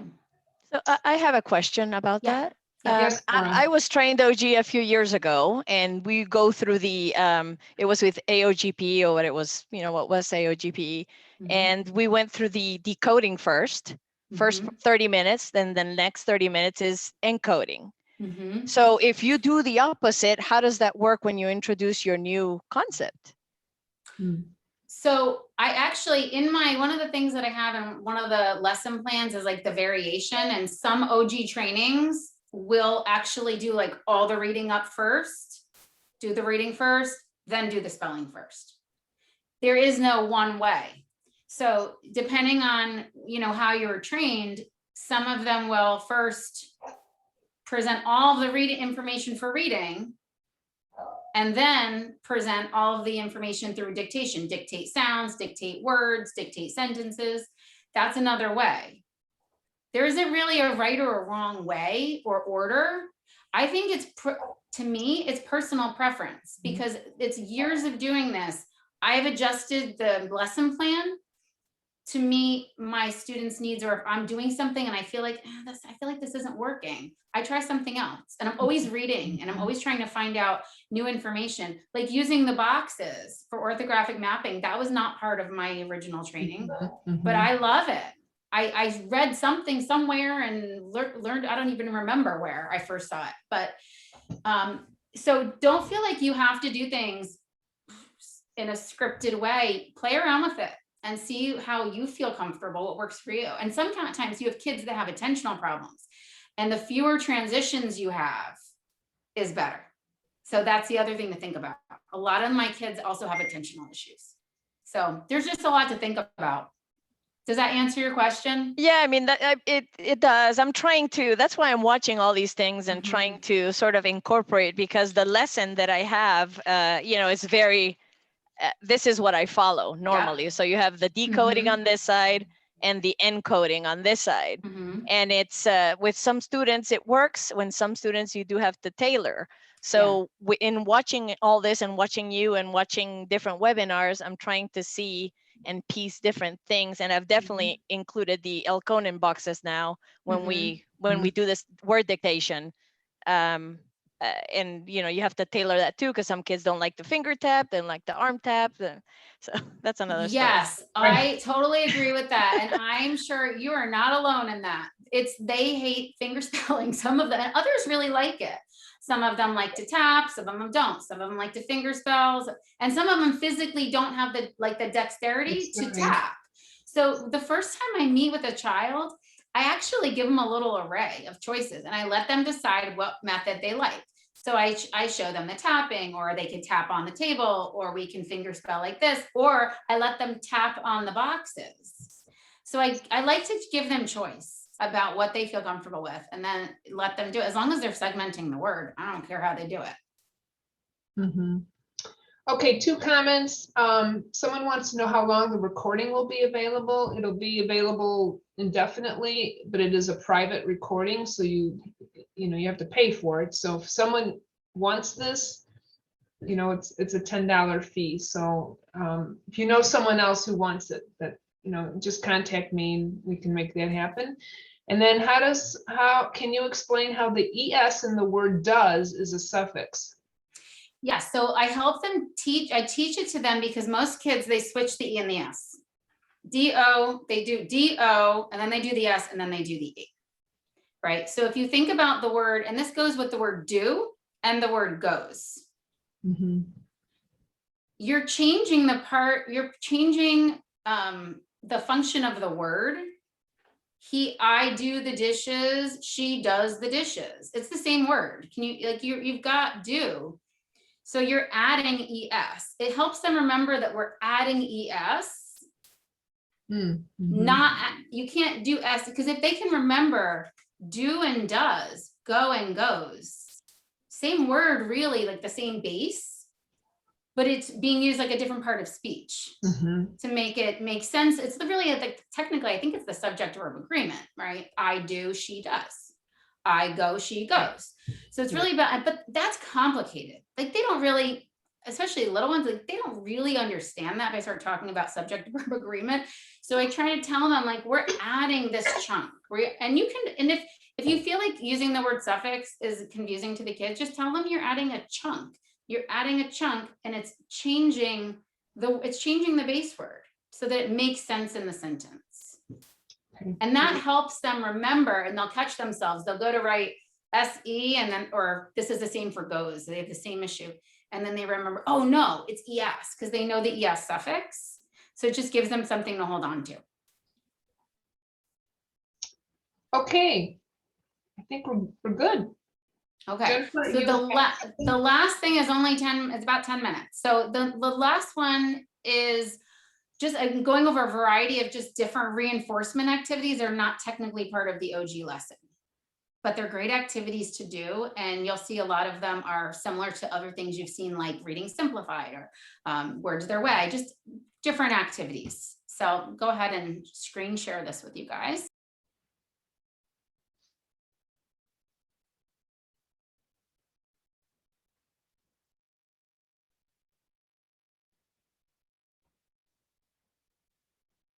I'd like to go over some additional reinforcement activities you can do with students to help them practice the phonics skills you're teaching. Particularly if you're working in a classroom setting or you're in a school and you're able to see students daily, maybe during a word study block, these are great activities to do with them. They can also be sent home. So we're going to look at games. We have a whole bunch of games that are available on my Learn.Read Intervention site. This is an example of a print and play game where you're just reviewing some different short vowel sounds. We're going to talk about word and syllable sorts. I'm going to go over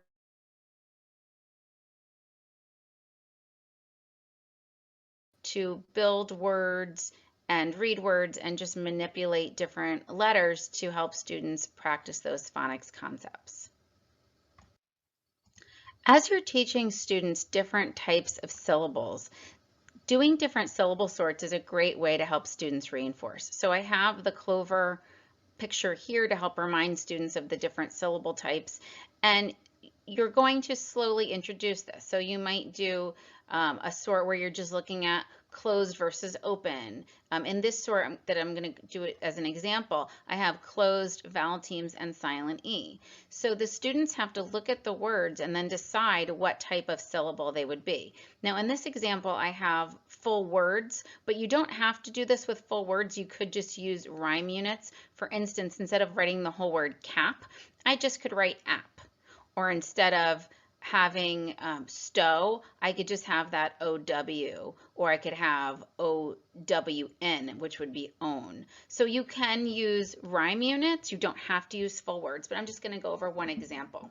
So the student would read a word. So let's take the word cap, and then would have to decide where it goes and then sort the word and read the word. And that would be a closed syllable, so it would go under closed. Then we look at the next one. So we have blue. The student would have to tune into those vowels. We see two vowels together, so that would be a vowel team, and that would go under the vowel team column. And then we have another example. We have the word home. We have a vowel, a consonant, and then a silent E, so that would go under silent E syllable. And then as students learn more syllable types, you could go ahead and add more. I have a whole bunch of these templates available on my site that you could just plug in whatever words you want to work on, and then you save it and you have it. And you can do this using a smartboard, or you could even print these out if you wanted the students to cut the words apart. When students begin really working on those multisyllabic words, you might want to consider doing a sort where you're looking at actual syllables. And down here I have a whole bunch of different syllables, and you can see they have different colors, because each color, if you put those different syllables together, you'll make a word. So what the students can do is first categorize the different syllables. So if we look at im, for example, we would categorize that first. We'd go through and decide where those syllables go. And then the students, looking at the colors, can put those syllables together to make words. So the pink syllables will all go together to make a word. So here's an example. So we have im, we have po as an open syllable, and then we have the silent E syllable light. And then if you put it together, you get a word, impolite. So first the students can go ahead and sort all of those syllables by syllable type, and then they could reorganize them to put them together to spell words. Here's an example of a different kind of sort that you might use if you're working on spelling and helping students pay attention to how we typically would spell sounds in different locations. For instance, the AI pattern is most commonly seen in the middle of a word versus the AY pattern, which would be seen at the end of the word. And then the students would just go ahead and read the words and decide where those words go. So paint would go under AI, while stray would go under AY. And then the students just would read through those, and then they would have to articulate why they're deciding where the different words go. And it's just a way of reinforcing those different spelling patterns that students will encounter as they learn new phonograms. On this slide, I'd like to introduce another activity you can do, and this would be actually part of that review lesson, and this is just a different kind of paper choice again for a little bit of a different activity. Essentially, we'd be doing the same thing as we did in the earlier part of the lesson that I went over, having the students spell the different phonograms and the sounds, and then spell words. But you can see that it's organized a little bit differently. So what we would do during the review lesson is have the students do that spell sounds where you say to the student, say ah, write ah. So they say and write ah. But instead of having those spell sounds at the top of the page, what I've done on this type of paper choice is I have them vertically. So you would begin during that part of the lesson, during that 3-part drill, the student would simply just write those phonograms down here. Okay, so they would just go ahead and write it in the first column. Then when you get to the part of the lesson where you're having students spell words, you would have the student spell the word next to the correct phonogram. So you have to give this some thought, because you would choose an activity like this if you were working on having students distinguish which phonogram they would choose for a certain sound. So for instance, this is an example of one that's been completed. You can see the different sounds that I've provided. We're contrasting different ways of spelling the same sound. So for instance, we have the TCH here, and then we have the CH down here. We have the AY, we have the AI, the OW, the OA. So this is a great activity to do when you want a student to contrast the different spellings. So it just helps kind of bring their focus to that. And then as you're dictating the word, the student has a little bit of an extra job to do, because not only do they have to listen to that word, they have to decide which way to spell it. And you can either put those different phonograms next to each other or away from each other. It doesn't really matter. It makes it a little bit more challenging if you have them maybe spread out, but you would provide the word and then the student have to spell it next to that particular phonogram. So for instance, if I'm giving the student the word batch, they have to then think, okay, batch, where am I hearing the ch? What's coming before the ch? It's a short vowel, that ch is at the end. And then they have to decide, does it go next to the TCH or does it go next to the CH? And then they're going ahead and write it, hopefully next to the correct phonogram. If not, you would just take that opportunity to show them where it should go and reinforce why. So this is just another option that you can actually include word sorting into your review lesson. So it doesn't actually have to be a separate activity. It could be done in place of what you would normally do for your review lesson, just on a different kind of paper choice. And it makes it just easier for the students to sort according to the phonogram. So I just wanted to show you, this is another example, and this is available as part of our structured literacy materials. I have a variety of paper choices.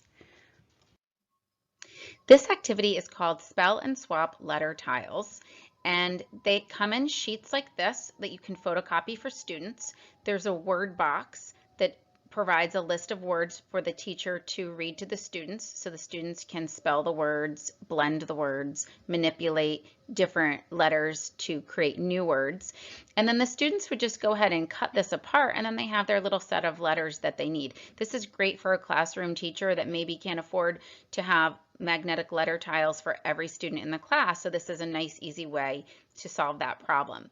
So we have spell and swap letter tiles for CVC words, for words that have consonant clusters and digraphs, and then also for vowel teams.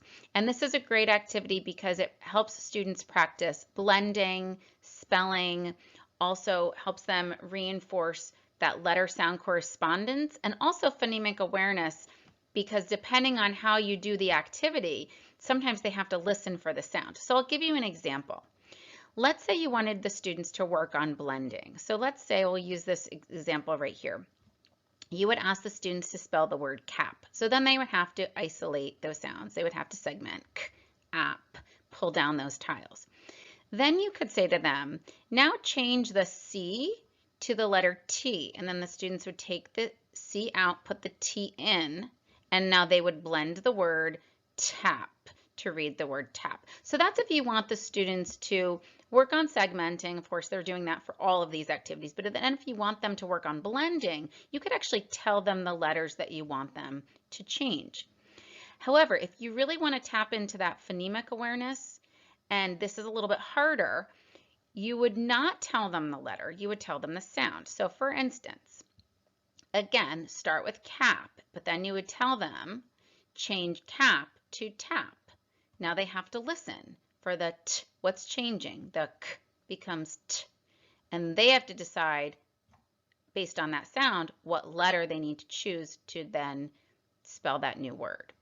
And then the word box gives you a list, so it tells you what to do. Tell the students spell pin, change pin to pan, change pan to tan. So the word box is meant to make the teacher's job easier. We know teachers have a lot of planning to do, so this cuts out some of that prep, and it's a great way to reinforce what you're doing with your students with phonics, blending, and spelling.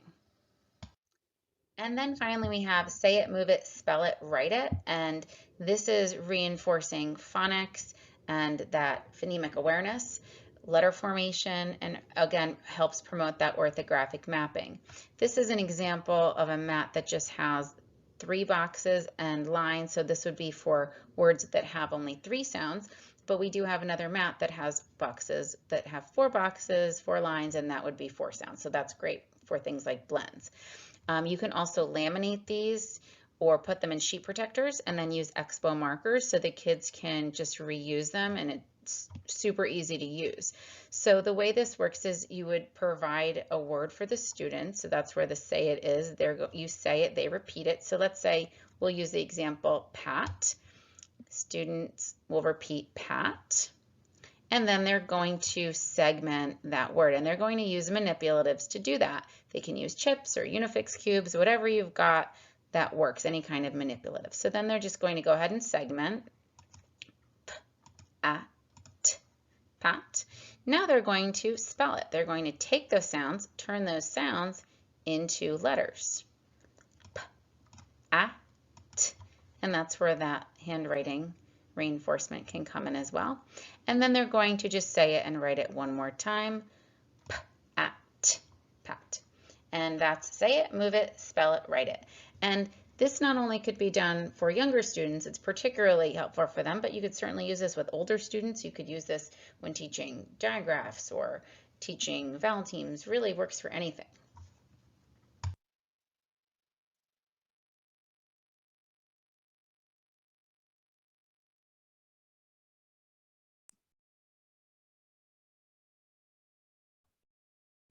Okay, questions.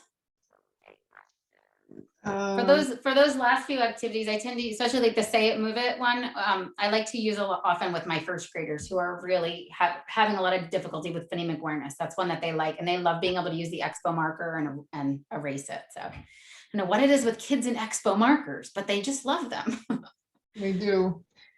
Lots of kudos to you, Jennifer. This is an amazing training. And when Jennifer and I were planning this, my first reaction to her was, this is going to be huge, because I don't know about you, but I like to see what I have to do. I want someone to demonstrate for me, so I know I'm doing it right. And it makes so much sense. And I think that's the missing piece in so much of our training, we don't see people actually doing it. And so it's so important it's just so important to see that. So we thank you for your expertise. You're So very good. welcome. I love talking about this stuff. I really do. I think we all do. We're like, we do. Literacy nerds, We're passionate about helping kids, and let's face it, teaching can be exhausting mentally, emotionally, all of it. But we get to go to work and do something we love. And there aren't a lot of people that get that. So it's just something I've always felt very fortunate. So true. Yeah. All right. You have a surprise for us? I do have a surprise. Do you have any questions for me though? Any questions? Let me think here. I didn't see any really. Okay. They're probably, a lot of those activities are things Comments. people might have seen from other, types, because like I said, I pull from everywhere. I'm always trying to find new ways to engage kids and teach them. So I you might really have seen like a lot of those. those before. Those were really cute. Those were really good. So yeah, so all of things I showed you and my videos are all part of my Learn.Read intervention. So I created, this really was born out of me doing OG for years. And I have all these things that I've made. And then COVID hit and I thought, you know what, it's gonna be difficult for schools to provide professional development. And I also thought, as a classroom teacher, I've spent so much of my own money just on training. And wouldn't it be great to have training that you don't have to spend $1,000 for, like out of your own pocket?